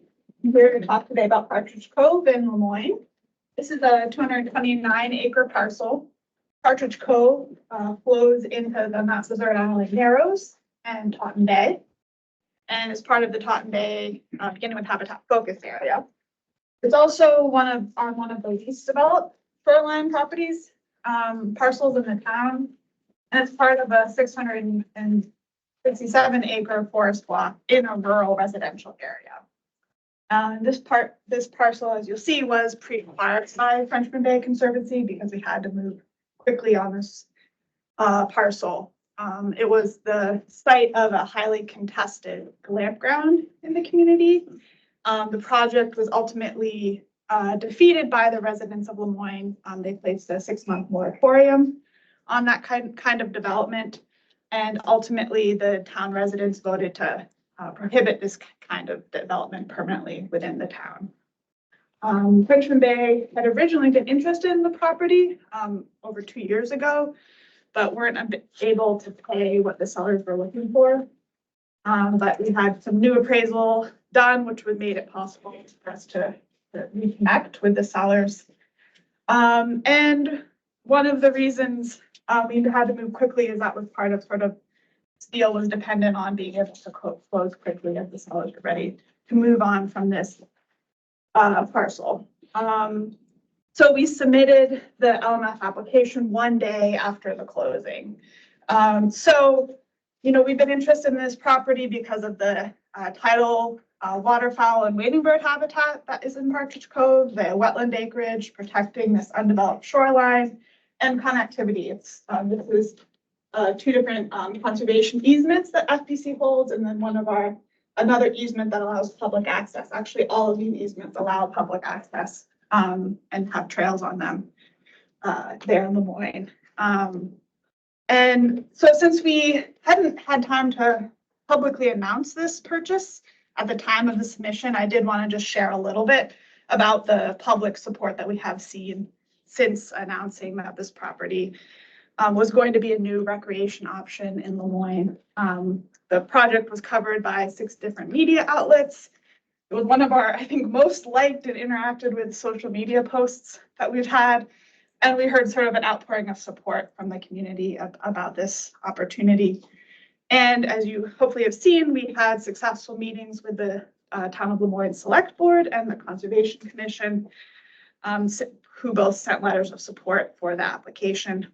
And the Conservation Commission is interested in providing a preserve advocate and volunteers interested in helping with future trail development, and expressed maybe an interest in utilizing the woods roads that run through the property to be used for cross-country skiing trails, which is a need in the region.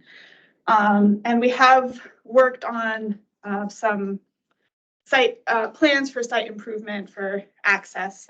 So plans to build a parking lot and also, fix a culvert that is blown out that crosses this access. So we have those plans in the works.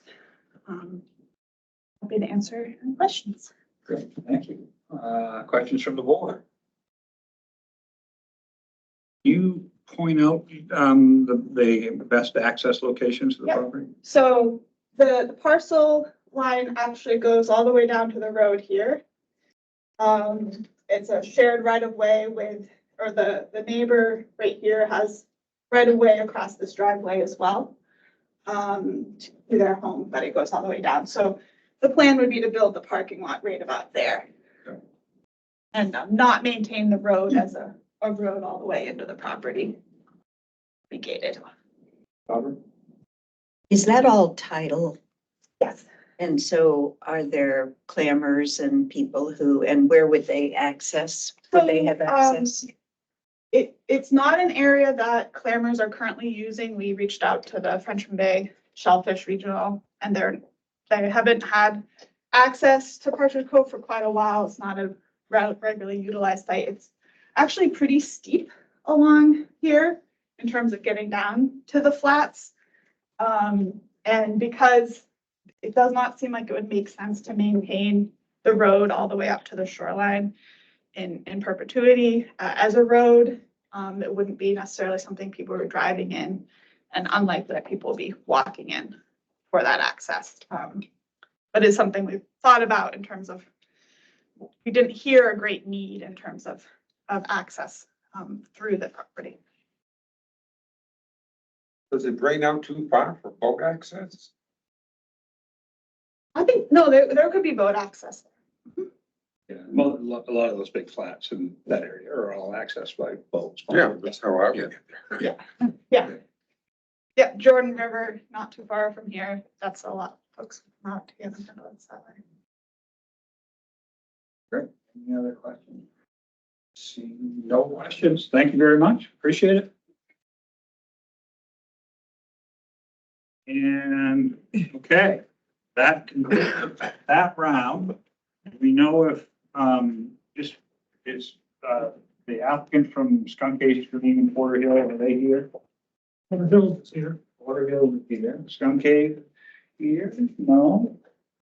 Since we just had a break, I'm wondering if I couldn't twist your arm to go. I can take you out of order. Yeah. We'll give you 2 extra points if you go now. Hey, this is a deal we can have. Got that on tape. Huh? Just 1 point, just 1 point. He's right behind me.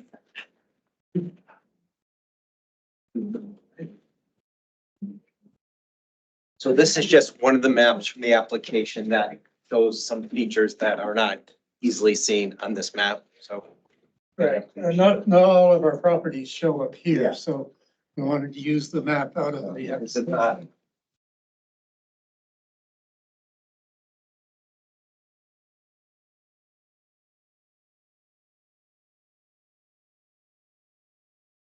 Yeah.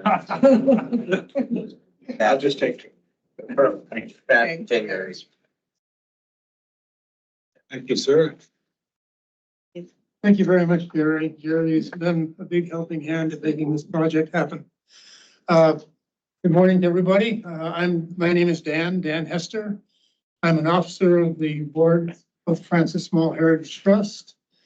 Our land trust has properties around the towns of Portage, Limerick, Leamington, and nearby. 4 years ago, I need to give kind of a background story for what we're acquiring here. 4 years ago, recognizing the ecological significance of the MNAP Porter Hills focus area, the Francis Small Trust also found that large parcels in this area, by the way, I think the focus area is actually on here, shown by a green line. This circles around through here. So all of this area is part of the Porter Hills focus area. Anyhow, parcels of undeveloped land were coming on the market. So 4 years ago, we started with a project that we call the Porter Hills Initiative Phase 1 and aimed towards major purchases and easements of property in the area. At that time, The conservation land in the area was just 75 acres. The Francis Small Trust owned a 25-acre parcel on Bald Ledge, and the main woodland owners had a 50-acre parcel here at the Norm Nelson Forest. Our first acquisition is part of why we have this on the map. In 2022, we got MNRCP support to buy 134 acres. It's the Porter Heath property that Francis Small now owns. That included about half of the more than 100-acre Porter Heath. During 2022 to 2023, we continued with this project, seeking to acquire almost 570 acres with the support of LMF.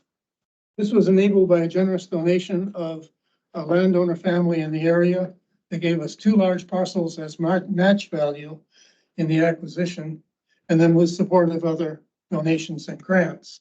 In May of last year, we expanded our conservation ownership from 25 acres to 725 acres in the area. However, we own quite a few parcels, but it's also sort of a patchwork. So we've been seeking to try to improve the connections of this patchwork. Last year, we made good progress of public access in this area with a new parking area that was developed right in this location on the Devil's Den parcel, which is this. We have a new parking area there and a new hiking trail to the overlook ledges in that spot. We have a land for Maine's future acquisition and access improvement grant, thank you, that's helping us to go ahead with 2 more parking areas and more trails. Okay. Before 2023 ended, we found an opportunity to purchase another 98 acres that will make connections between our Devil's Den and the Porter Heath. So here's Porter Heath. These red bordered parcels are the ones we're acquiring, and this is Devil's Den. These acquisitions are the focus of the phase 2 application that's on your table. The MNAP pre-acquisition review gave us well above average scores for resilience and connectivity. We recognize the opportunity for a tremendous trail system through this area and even up to the Porter Heath. So we're seeking, we actually acquired this property on April 25 with a loan from the Maine Coast Heritage Trust. And we're seeking LMF funding to pay off the loan. We've already raised plenty of matching funds and a number of foundation grants are in the works. And with your permission, we'd also like to take a minute to share with you a recently developed acquisition opportunity that isn't shown on this map, but is on this one. On yours as well. Yes, and it's on the one in the book. Another property of 90 acres over in this area, we connect between 3 properties that we acquired with LMF help and the Devil's Den property. And this entire area then would become a 600-acre connected block. So this 90-acre parcel has plenty of road frontage also that it would capture. The problem with this is that we're still in negotiation with the landowner and haven't settled on a price that is satisfactory for both parties. But if successful, we'd hope to bring it back before the board as an amendment to our current application. And I thank you for your time, and I'll take any questions. Thank you, Tim. Questions from the board? I also see by your map, thank you. This is a great map also that you brought in addition. The land in common proposed acquisitions between Moody Road North and Moody Road South. Yes. So are you reaching out to landowners there and looking to acquire those? Because that would really be a nice piece in your puzzle as well. That is a very good question because that is in fact what is happening. The property that we're acquiring was going into foreclosure.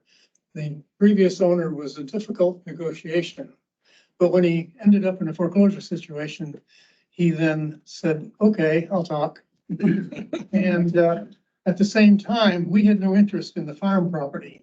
Those parcels that you see in here, here and here, this is 9 acres, this is 6 acres. Those parcels are much developed with agriculture, buildings, greenhouses, other things. And we found that there was a group of people interested in that to work in common with us. So funded by Land in Common, we have a group that's a farm cooperative that's purchasing that property or has purchased it at the same time. The deal was that the sale could not be made by the person who was doing the foreclosure unless everything gets sold. And it did. So that's it. And we find that they should be very good neighbors. We're gonna work in cooperation. And just to add on that point, that land will be protected for farmland through land in common in perpetuity. That's what they do. Yeah, we both have strong conservation initiatives here. Questions? Seeing none, thank you, Dan, appreciate it. Thank you very much. Yeah, appreciate you bringing that map out of the map. Assuming we are ahead of schedule here, so assuming truncated applicants that don't come in, is the Silver Brook Road.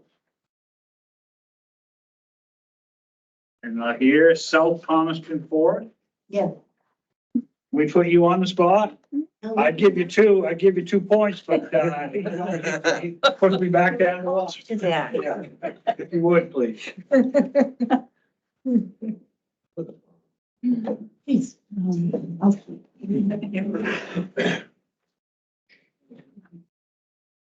You're able to see my note.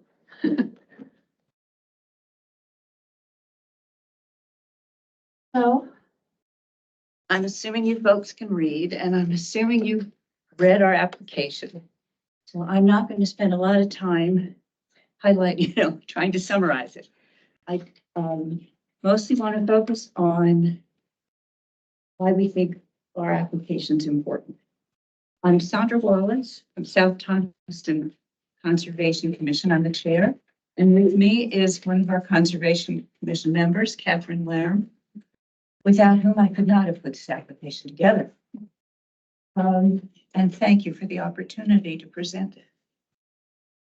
So the 129 acres of South Thomaston Forest Preserve, mostly, as you would expect, heavily forested, in the interior spine of the St. George Peninsula, inland from the Westgate and St. George rivers, and well back from paved roads. We are. There's the Westgate, there's the St. George. And we're in that stretch down the middle, which is mostly undeveloped. As in that location, it provides a different ecological niches and a very different outdoor experience compared to the large protected area to the north, much of which is hayfield, marshland along the Westgate River, and privately owned farmland. See that? There's that immense green plot. You see this project's location in the middle of an area with no conserved land as a plus, offering something different and filling a gap for numerous reasons. First, is virtually undisturbed natural areas very close to the town center, situated directly behind the town offices, making it readily accessible to town residents for recreation and enjoyment of nature in an area surrounded by private property not open to the public. Second, project will permanently protect the natural area from developments, ensuring habitat for a wide variety of native trees and other flora and fauna. Third, we intend the forest preserve to serve as an anchor parcel, spanning the conserved area as adjoining parcels are added to it, either by ownership or easement. We recognize that the anchor parcel feature is unscored under land remain feature criteria, but we see it as a valuable conservation opportunity. Reserve is squarely within an area designated by beginning with habitat as an undeveloped habitat block. Similar blocks extend up and down the St. George Peninsula. They survived as an unintended consequence of human settlement along the roads. In our case, State Route 73 and 131, crossed by Buttermilk Lane and Westbrook Street. The rear interior of those lots, virtually all in private ownership except for the town lot, which adjoins the preserved property has been left undisturbed, at least for now. Conservation Commission is in discussions with South Thomaston Select Board, working toward adding to the preserve as much as another 80 undeveloped forested acres at the back of the town lot. We've also discussed with adjoining private landowners creating an easement for hiking trails over the back of their lot. Over time, we hope to encourage other landowners to grant similar easements across the backs of their lots. Fourth, the preserve and its envisioned expansions have the potential for a network of trails that connects with and complements the trail building efforts of the town of St. George, below us on the peninsula, as well as northward toward the trails in that large conserved area to the north. As for the preserve itself, most of the preserve has heavy tree cover, but the slide here, which is probably not big enough for you to see, also shows a wetland area, a small meadow growing up where some acres were logged some years ago, and a pond that has a gorgeous pond that has filled in long abandoned quarry. Although elevation, you can't see elevation lines on that. The landscape is hilly in sections, which can provide a variety of exertion levels with judiciously located trails. Sandra, I'm gonna jump in and you've exhausted your 5 minutes. I thank you very much for your presentation. I'm gonna go to questions from the board. Okay. Questions? Matt. Yeah, I gather that the match is coming from a bargain sale. Correct. And the appraisal is based on the assessed value. Well, or maybe I misspoke. The price is based on the assessed. Have it appraised, and the appraisal will dictate the situation. Now, the bargain sale was for, there were two parcels, two landowners who quite serendipitously offered their land to us at the same time on very different terms. One owner had 118 acres, assessed at over $200,000, that he offered to the town for $50,000 if we would agree to put it in permanent conservation protection. His other conditions are that low impact recreation will be allowed and ATVs will be prohibited. ATVs have done a terrible job tearing up the land, as some of the pictures in the application show.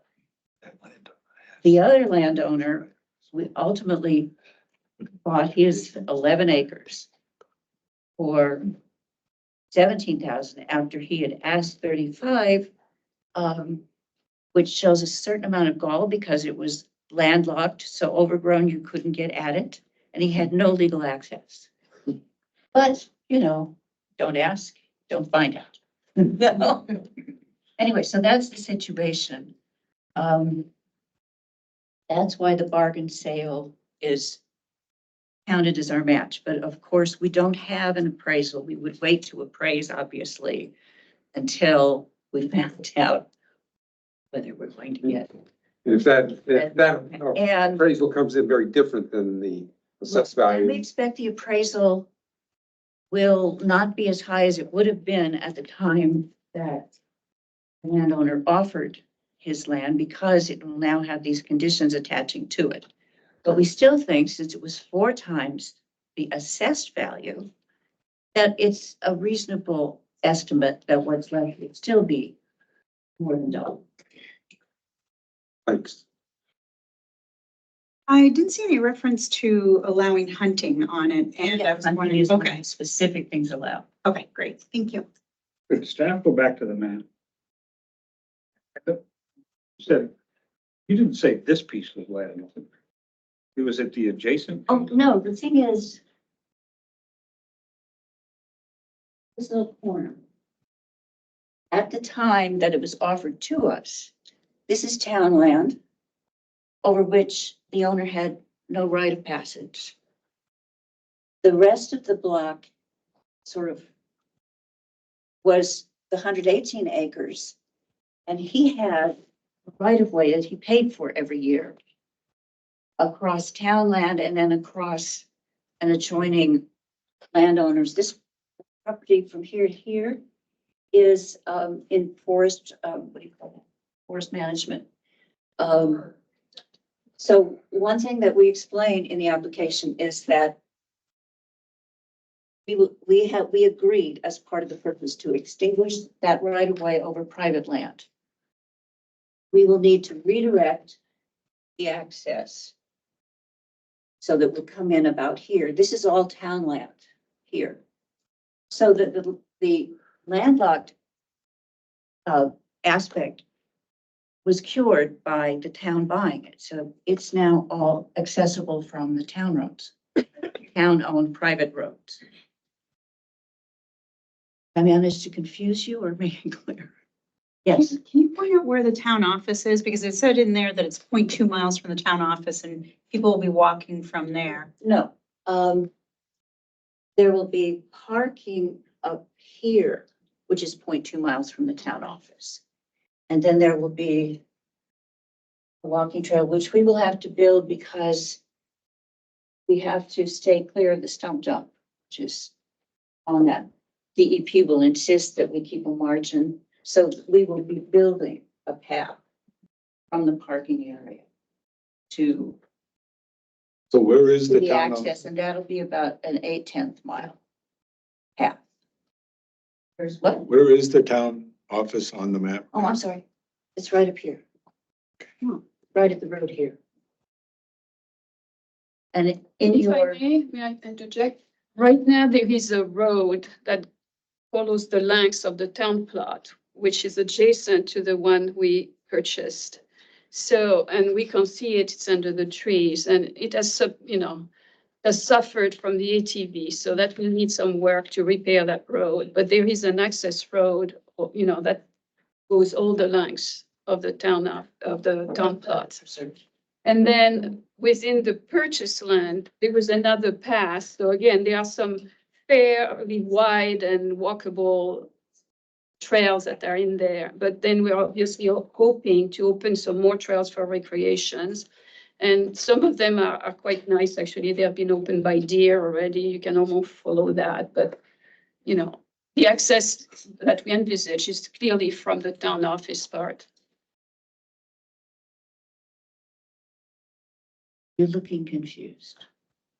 Could you just trace very generally where the town property is? It's north of this, correct? The boundary, You follow this line straight up, about the same width, yeah, and you take it out to the road. okay, all right. It's another of those long ribbons of property, the way settlers divided up the land. Any other questions from the board? Thank you very much for the presentation. Appreciate it. Assuming we didn't have anybody else, gun case. Possibly someone had actually come in. I don't know. They went to the bathroom. But is that Suncase? Okay, so Suncase is just in the bathroom, right? Gun case in the bathroom.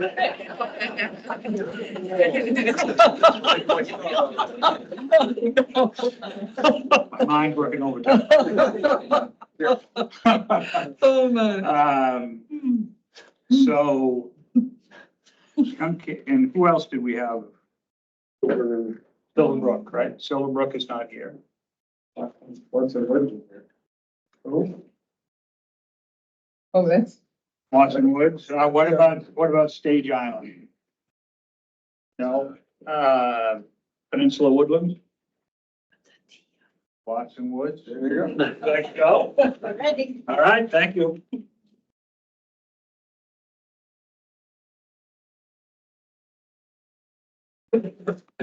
Ashman with the Beacon Cumberland Land Trust, and I'm the executive director. I'm here with Rod Vogel, who's president of the board. Could you say your name one more time? Penny Asherman. Thank I'm glad we could skip ahead in the line a little bit because going second to last is not great. Thank you for the opportunity to talk today. I'm going to start with a little story. 20 years ago, I was with town councilors, myself, other land trust members, citizens, bushwhacking through Ryan's Forest. We were trying to decide whether the town should buy this parcel and CCLT should protect it. And we got to the very scenic Millbrook, which runs along the border of the property. And there was a gentleman on the other side of the brook, and he said, "You will never cross the line." But today we're here and we have an option agreement to purchase the land across the creek. And my daughter's 23 now, so she came to the town meeting with us last night when we were presenting to the town council. And this is an opportunity that we've been waiting at least 20 years for. The new landowner of the property is motivated by wildlife conservation, sharing this special parcel with others, and water quality. And so we appreciate her vision and the opportunity to work with her. And it's amazing how things can turn out when you have a vision and when you're persistent. So here we are. I'm excited to say that the Land Trust, the community, the regional partners in our area are all very excited about this project. Watson Woods checks all the boxes and we're ready to move forward. It's a fee simple acquisition and we have an option agreement with the landowner. We have appraisal in hand, title is clear, survey should be done by the end of the month. And last night we went in front of the town council and secured $100,000 from the town as a contribution towards the project. And we will also be collaborating with the town on management of the forest and use management of the property, because we'll manage this as a block of a whole. And we'll also connect trails and work on public access with the town. They've agreed to help us with that. Why Watson Woods? The threat of development in Cumberland is extremely high. We're one of the most rapidly developing communities in Greater Portland. In the Cumberland context, Watson Woods is the largest forested parcel left in Cumberland. It is arguably the most beautiful parcel also, and it's directly adjacent to 300 acres of already conserved land and close to 4 other parcels.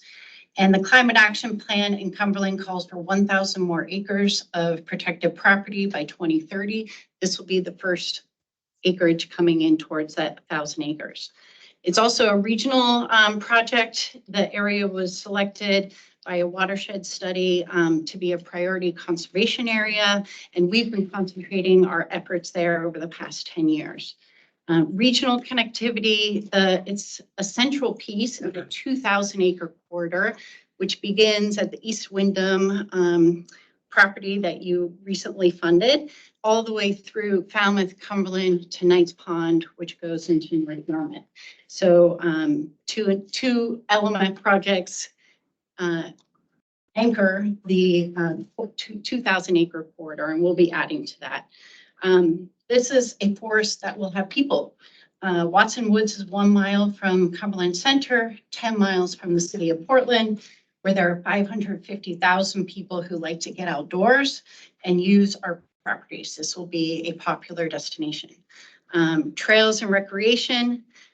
We will expand the trail and recreation corridor, not only within the town of Cumberland, but it continues on within that 2,000 acre corridor. Fosters biodiversity and climate resiliency and protects the water of Millbrook, which eventually drains to Casco Bay a few miles away. I'm Rod Vogel. I am the board president, been on the board for about 10 plus years, president for 2.5 years, and I am the fundraising guru. So Penny and I are partnering to raise funds for this project, as we have as a very, very small land trust in our communities of Shebig and Cumberland. Again, you stole my thunder, but $100,000 secured last night from the town, which is critical. The town has been a great partner on Knights Pond, which you funded about a decade ago. Can you go back to the previous, whoever's controlling this, the other slide? I'm also really pleased to support. We have 100% board participation financially for this project. Just secured that Saturday night, from someone that was traveling in Italy.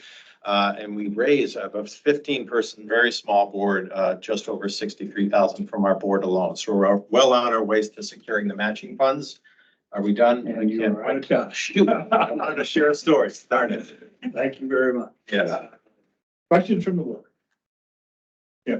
Yeah, I was on the board 10 years ago and got to visit the property, and it's pretty impressive, the network that existed there and the conditions. So Knight's Pond property you're Yes. speaking of? I'm very impressed. Can I respond to that? Yes. I even know it was a question. So just this weekend, I don't know, any of you just saw the Northern Lights? I saw it from my back porch in Cumberland, which is on the map. One of our staff members was at Knight's Pond. One other person there with her from Portland, drove all the way from Portland, 16 miles, just transplanted from Chicago and had heard about Knight's Pond. This project is going to afford that same opportunity with cascading waterfalls that I'm sure you've read about in the proposal. It's just amazing. And you can easily walk from Knight's Pond to this property, which is the headwaters to this property, Millbrook. Any other questions from the board? Being none, thank you for allowing us to take you out of order. Appreciate it. Yes, pleasure. Let's see. The skunk case. Skunk case. I keep calling it skunk case. It's always been skunk case. I'm not gonna start, I can't change now. Welcome. If you could, introduce yourself and, we'll. Perfect. Skunk case 3 and 4. Thank you. So my name is Kristen Feet, and I work with the Forest Society of Maine. So we're a statewide land trust based out of Bangor, and we work with landowners to put their land in conservation easements. So this is a property you can see outlined in red there. It depicts property in 2 townships, Milford and Greenbush or Greenfield. And it's about 1,000 acres adjacent to Suncays National Wildlife Refuge. So I'm just going to touch on a few points. I know you've all had a chance to read the proposal. And I was advised to keep it short and sweet and make time for questions. So again, this is going to be a working forest easement with really strong sustainability provisions on about 1,000 acres bordering the wildlife refuge. There's 2.8 miles of freshwater stream that's located in the critical habitat watershed for federally endangered Atlantic salmon. And the property and the stream also boasts a really strong native brook trout population. This project will enhance the connectivity to the refuge and add a 250-foot no-cut buffer along Sunkay Stream, which is really important. We're seeing, so the stream kind of meanders through there. You know, we're seeing the importance of having old growth and as the climate warms, having that shade really help cover those native brook trout streams. So that was something the landowner was really interested in having in the easement. The landowners are pretty special people. They are longtime friends of Forest Society of Maine. The wife, Pam Wells, is a pretty well-known wildlife photographer. And she actually went back to school to get her forestry degree to help manage this property. So it's been really impeccably managed for the past couple of decades. They've hosted several University of Maine classes on the property as the campus is right nearby. And they would love to see it used as a demonstration forest in the future. So public use of the property is highly encouraged, and they're really excited about working with different user groups. They've also shown an interest in working with Penobscot Nation. The tribe has a long documented connection to the property, and the landowners are really excited about restoring that relationship between the land and the tribe. So that's another important value of theirs. Traveling to the property, you go through Milford down County Road, and then the property, one of the entrances is off the Stud Mill Road, and the County Road has just exploded with houses and development. I grew up in that area, and that was a road that nobody really lived on when I was younger. And just driving to the property last week, we've seen the houses just come all the way down almost to the Stud Mill Road. So it is an area of expanding development. I think that's all the high points, so I'll take any questions. Thank you. Questions from the board? Just can you trace Suncase River across the two properties? Yeah, It's at the top there, but where does it go from that red hashed area? so it actually, it leaves the property a tiny bit and then it comes back in through the bottom. So, yeah, it comes here, also leaves the property there. And so some of our board members have also asked if we ever have the opportunity to conserve that last little section of stream to really make that a priority as well as it leaves the property. And then actually, you know what? No, it goes this way. And down here into the meadow. So it's interesting, once you get into Suncase National Wildlife Refuge, it's very boggy and kind of dead water. And through the property, it's fast moving, rocky water, and there's a really beautiful kind of deep gorge that the stream runs through as well. So it's quite different on the property as opposed to in the refuge. Could you show the county road and Stud Mill Oh, geez. quickly? Yeah, so this is the Stud Mill Road. And the county road, I don't know if that shows up. I think it might need to be zoomed out a little I think bit. the lower right hand of the, yeah, just there. I think that's the county road. This one coming in? Yes, I think you're right, actually. Yep, so county road, so development kind of goes all along here and then up into Milford over there. Question from the board? Any more questions? Thank you very much. Appreciate it. Silverbrook here now too. What do we have? Silverbrook is here? Yep. Let's go right to Silverbrook. Go around it. And in Oh, thank you.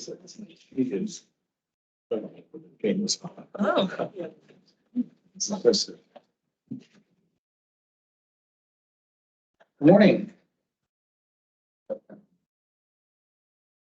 So thank you for having me up here today. I appreciate it. The Scarborough Land Trust is is requesting funding to purchase and conserve 130 acres in Scarborough of undeveloped lands consisting of approximately 50 acres of forests, 75 acres of wetlands, that's both forested wetlands as well as emergent wetlands, and 3,200 feet of frontage along Silverbrook, as well as an unnamed brook that runs across the property and feeds into Silverbrook. So this is an important project for us because the size of this 130 acres in Scarborough is rare these days, not to even mention being able to conserve that size of property in Scarborough. The last time we were able to do a property this size was about 10 years ago, 2014 with our Pleasant Hill Preserve. And that's a very popular preserve for us. But not only is it large, it connects to 813 acres of contiguous conserved lands across the 3 towns and will expand the size of that contiguous acreage area to 943 acres. So if you can see right here, this is the area that's marked out of the contiguous lands that I marked out at 943 acres when you include Silverbrook Preserve. We actually purchased a property right in here this January from the same family. So this Silverbrook Preserve will actually connect over into these conserved lands as well.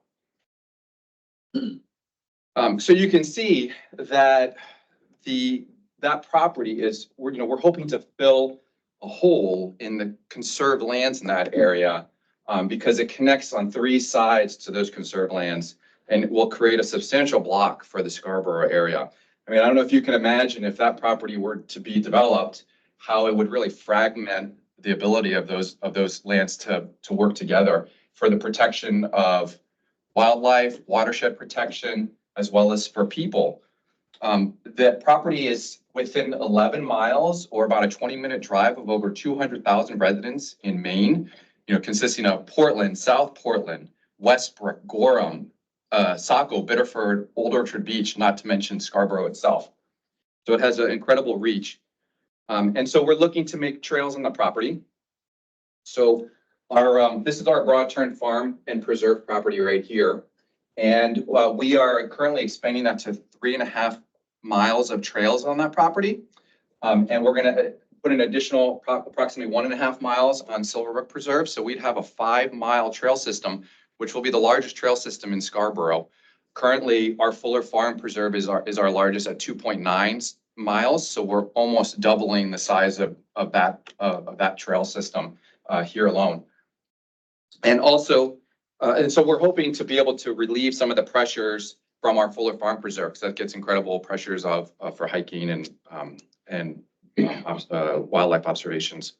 So it also will provide additional place for hunting. We received over 219 hunting notifications last year to hunt on our properties, and we've already got 75 this year, and we're not even close to the fall deer season. So expanding this will, and most of our hunters want to go to the Broad Turn Farm and Preserve site. So by expanding that, it will help to relieve some pressure on our hunting in that area as well. And it's superb opportunities for hunting because of the mix of habitats on the property of grasslands and forests. But it also provides habitat for a biodiversity of animals. According to the Natural Areas program, 100% of Silverbrook property consists of geophysical settings that are underrepresented across the Northeast and are key drivers for biodiversity. So some of the biodiversity includes wild brook trout that swim through Silverbrook, as well as other fish such as American eel, black-nosed dace, lake chub, white suckers. The property also has been identified by FW as having 33 acres of deer wintering habitat. So there's plenty of deer on the property, lots of turkey, songbirds, amphibians, reptiles. Then the Natural Areas Program has also identified the property as part of the Greater Maine New England Cottontail Focal Area. And IFW believes that the property could support New England Cottontail in the thickets and shrubs on the property.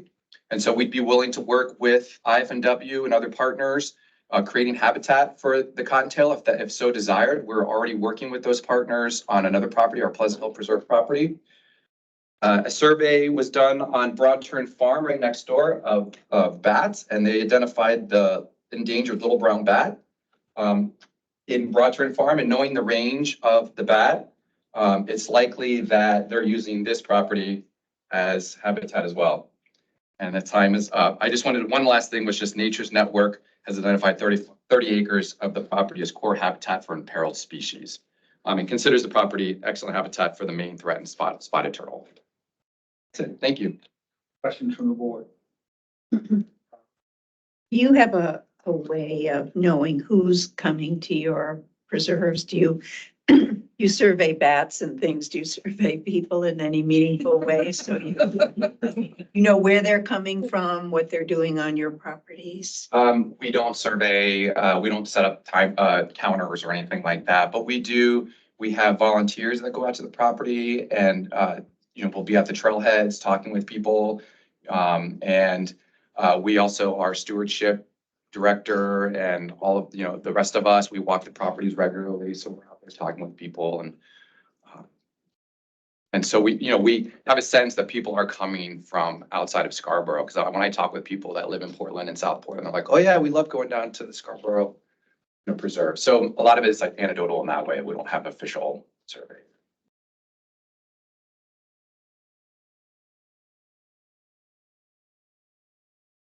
Seeing none, thank you very much. Great, thank you. Appreciate it. Beyond that. We have scheduled for group 3, so we are, that's it until the group 4. Yeah, you didn't hear from Mandy. I didn't hear. And we don't have lunch.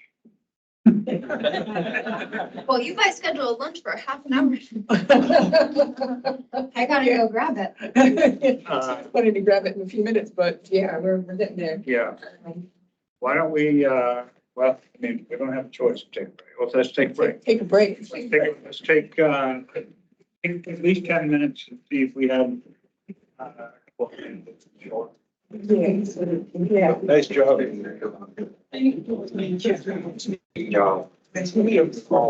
there's no stars.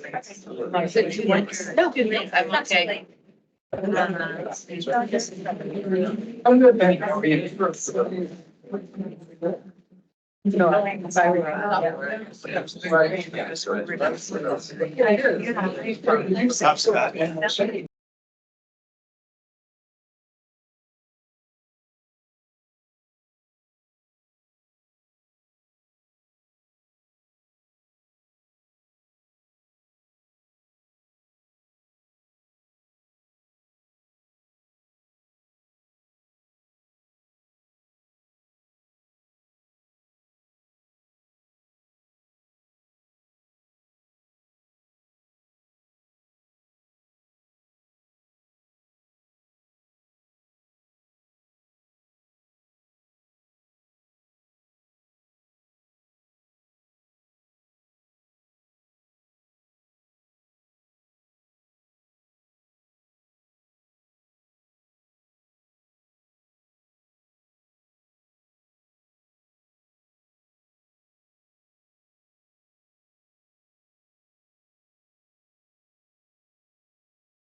So we worked on a hot mic. We are back from break. And we have three presentations left. We have Stage Island, Peninsula Woodlands, and Whitten Woods. Next up is Stage Island, and Andy Cutfield, can you hear us, Andy?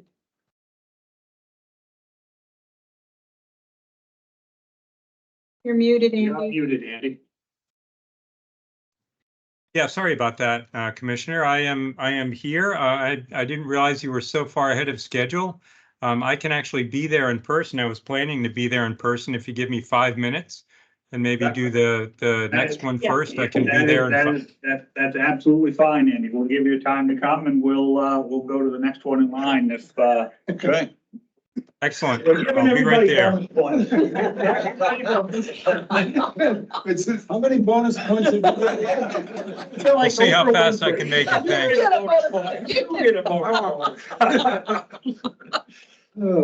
So, Peninsula Woodlands. Good afternoon.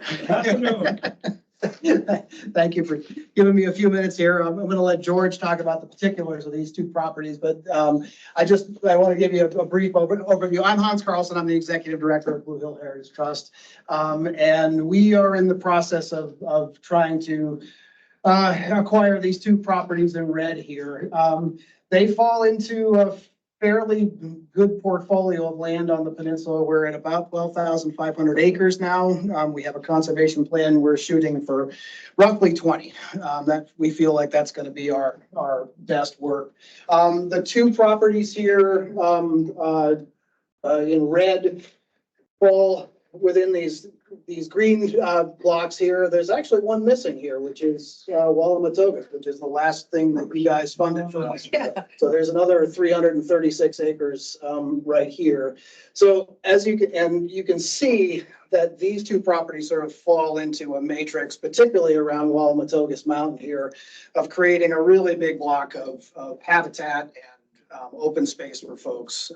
They are, George, if you want to come up and talk about sort of those particulars of these two properties. We are calling them French wetlands and the Peninsula Woodlands property. Yeah. So the French wetlands parcel down here, around 645 acres. Appraisals are in process right now.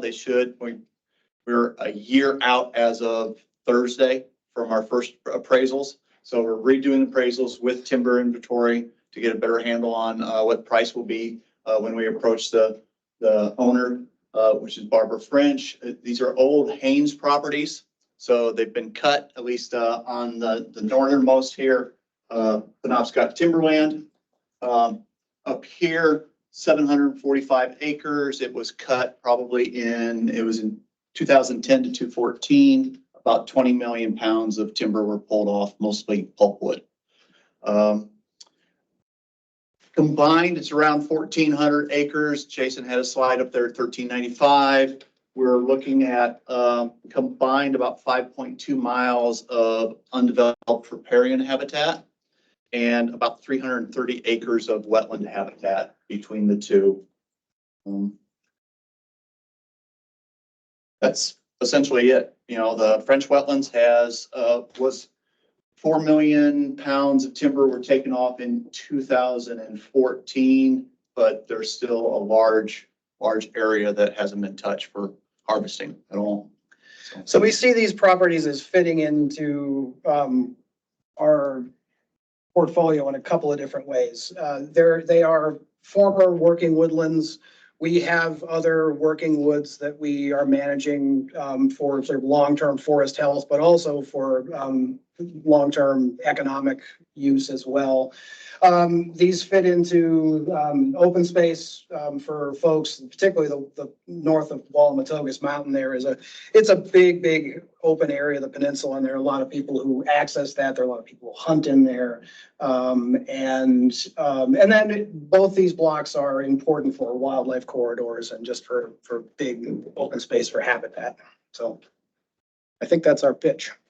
That's it? So you got? That's all I got. Pretty good pitch. Yep. How about tree growth tax law in the northern one or not? Are they? They are not. I don't think so. Anybody else from the board? Robert? What happened to Second Pond again? That is under contract from another party that the owner was surprised that they came forward. They dropped the price $80,000 on the property. They're trying to sell, the whole parcel is 636 acres. There's a DEP easement from old mine tailings and an old mine.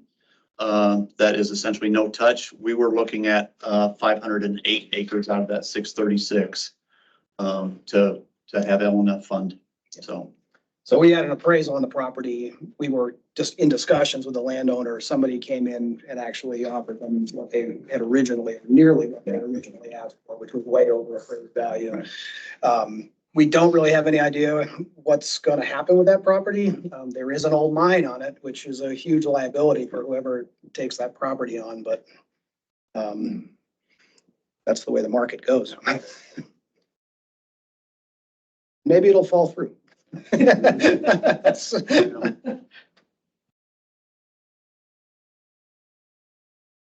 heard from NACA yet about your funding?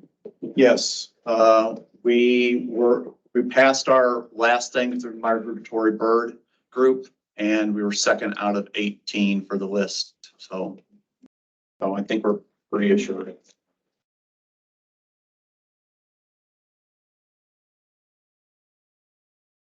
Questions? I appreciate it. I appreciate you guys kept showing up early and helping, not sit around twiddling our thumbs. Processing much faster than it has in the past. So thank you. Great. Thank you. Thank you. Appreciate it. Yep. And Andy, you're up, stage Island. Thank you for also coming out of order and early. Yes, well, thank you for accommodating me in the switch. As I literally ran here from a couple buildings away, I was opening the door and there's still a pandemic sign on the door that says, "Do not enter if you're short of breath." I think I need to be there. I may be huffing and puffing. Just gonna go. Yeah. You look healthy enough. Thank you. And again, thanks for accommodating the schedule shift. I think that the quickest way I can describe this project is it's 16 acres, but it's a small parcel with outsized historical, archaeological, and ecological attributes to it. We've been working with Maine Coast Heritage Trust on this project, and they have been in discussion with the landowners for more than a decade, trying to make this happen. And it really has just been in the last 6 to 12 months that this has been able to come together. And I think Adam Pereira may not be on, because I think he was probably planning on half an hour from now, but he's been a great partner, and MCHT has been a great partner in this project.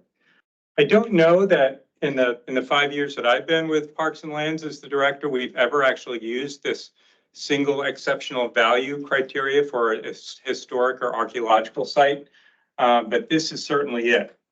When Maine Coast Heritage Trust and Maine Historic Preservation Commission got together about 7 or 8 years ago, they put together a list of the 20 islands in the state that are the highest priorities from a historic preservation standpoint, archaeological and historic.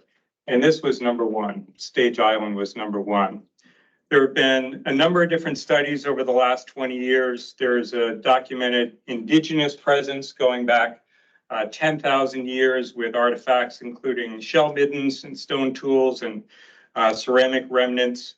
Fast forward to the 1600s, there is a rich colonial history beginning in 1648 with the presence of a fort that likely burned down in 1689. And this is roughly 150 years before Maine became a state. So long history here. Later in the 17th and 18th centuries, the island was used as a cod fishing station. And I guess to sum it up by the Maine Historic Preservation, Dr. Art Spies said the archaeological sites on the island are of exceptional value. Ecologically, it also checks a number of boxes. It's at the mouth of the Kennebec River, and it is part of the state's Kennebec Estuary Focus Area, the Kennebec Estuary Land Trust, Georgetown Islands Focus Area, and Maine Coast Heritage Trust, Merry Meeting Bay, and Kennebec Estuary Whole Place. There are a number of important wildlife species in the vicinity, Arctic and roseate terns, purple sandpipers, piping plovers, harlequin ducks, and a number of others. And then recreationally, it has a lot of potential as well. We have been in discussion with Main Island Trail. There is potential for a campsite here. The nearest campsites away are 2 miles out at sea at Seguin Island, and then one is further about 3 miles upriver, Perkins Island on the Kennebec. So it makes a great stopping point as you're crossing the mouth of the Kennebec. And anyone who's been there knows it can be a little dodgy. So it's great to have a shelter in a storm. Readiness, the great news there is Maine Coast Heritage Trust just yesterday signed a purchase option agreement with a closing scheduled for 2025.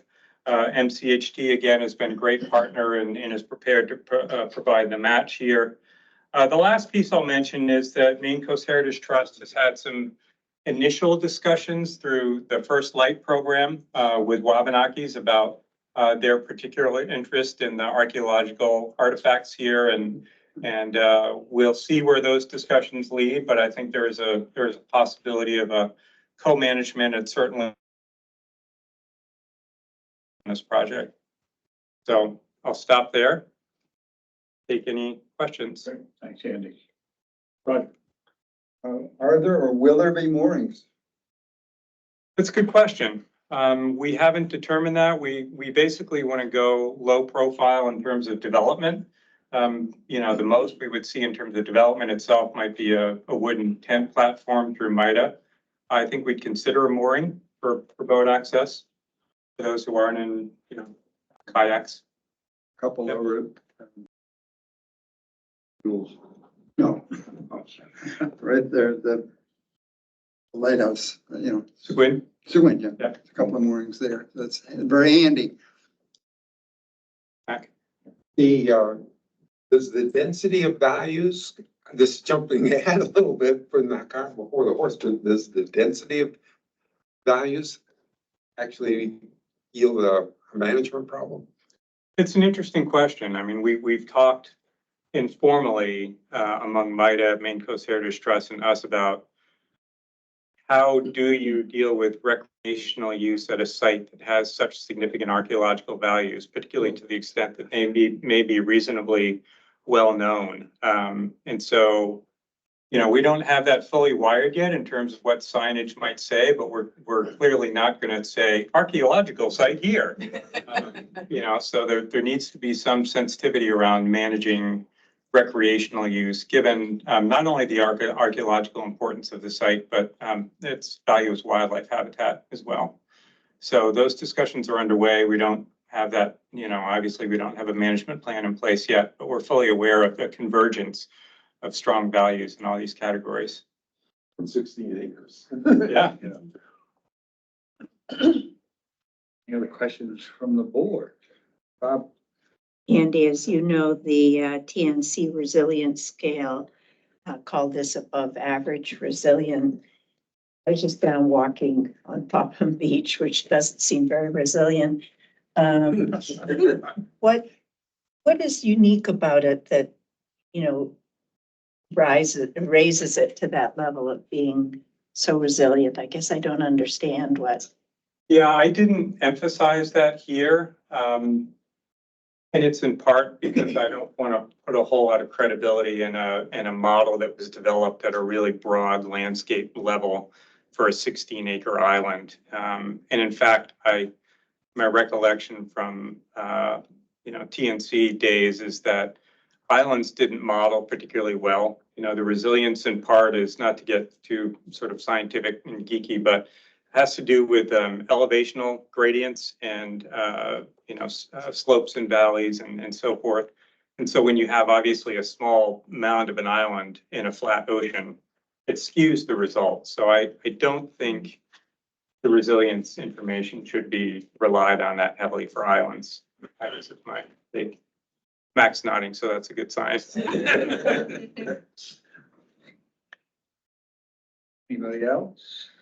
I'd be careful about putting too many moorings along a lot of different areas of that island because you will have a lot of irate fishermen who, that is a heavily fished area for striped bass. I probably caught striped bass off every bit of rock around that island over the years, and the party charter fleet, especially on the west side of that island, drift that whole edge.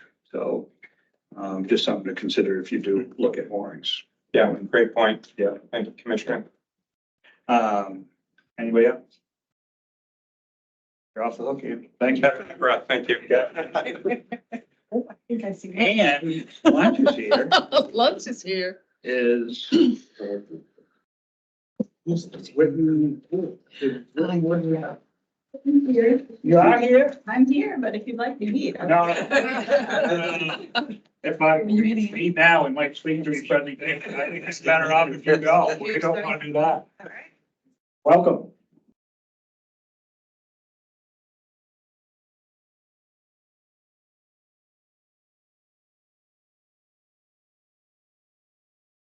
But I was in an interesting spot to be the last of your day, but instead I'm the last before lunch. So let's see how we do. I am Jennifer Brockway. I am Director of Somerset Woods Trustees.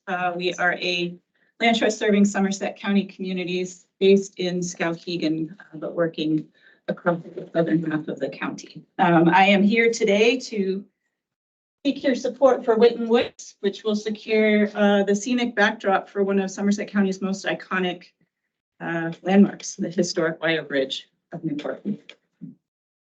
So Somerset Woods began work in the Carabasset in 2022 after we identified the river as a conservation focus area through our strategic planning.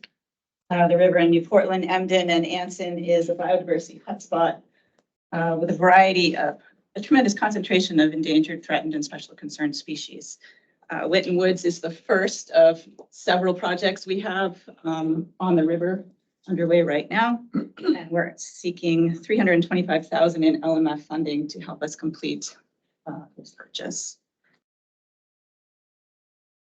So Whitten Woods proposed fee acquisition of more than 400 acres. It's been owned for several generations by the Whitten family, managed very lightly as their family woodlot.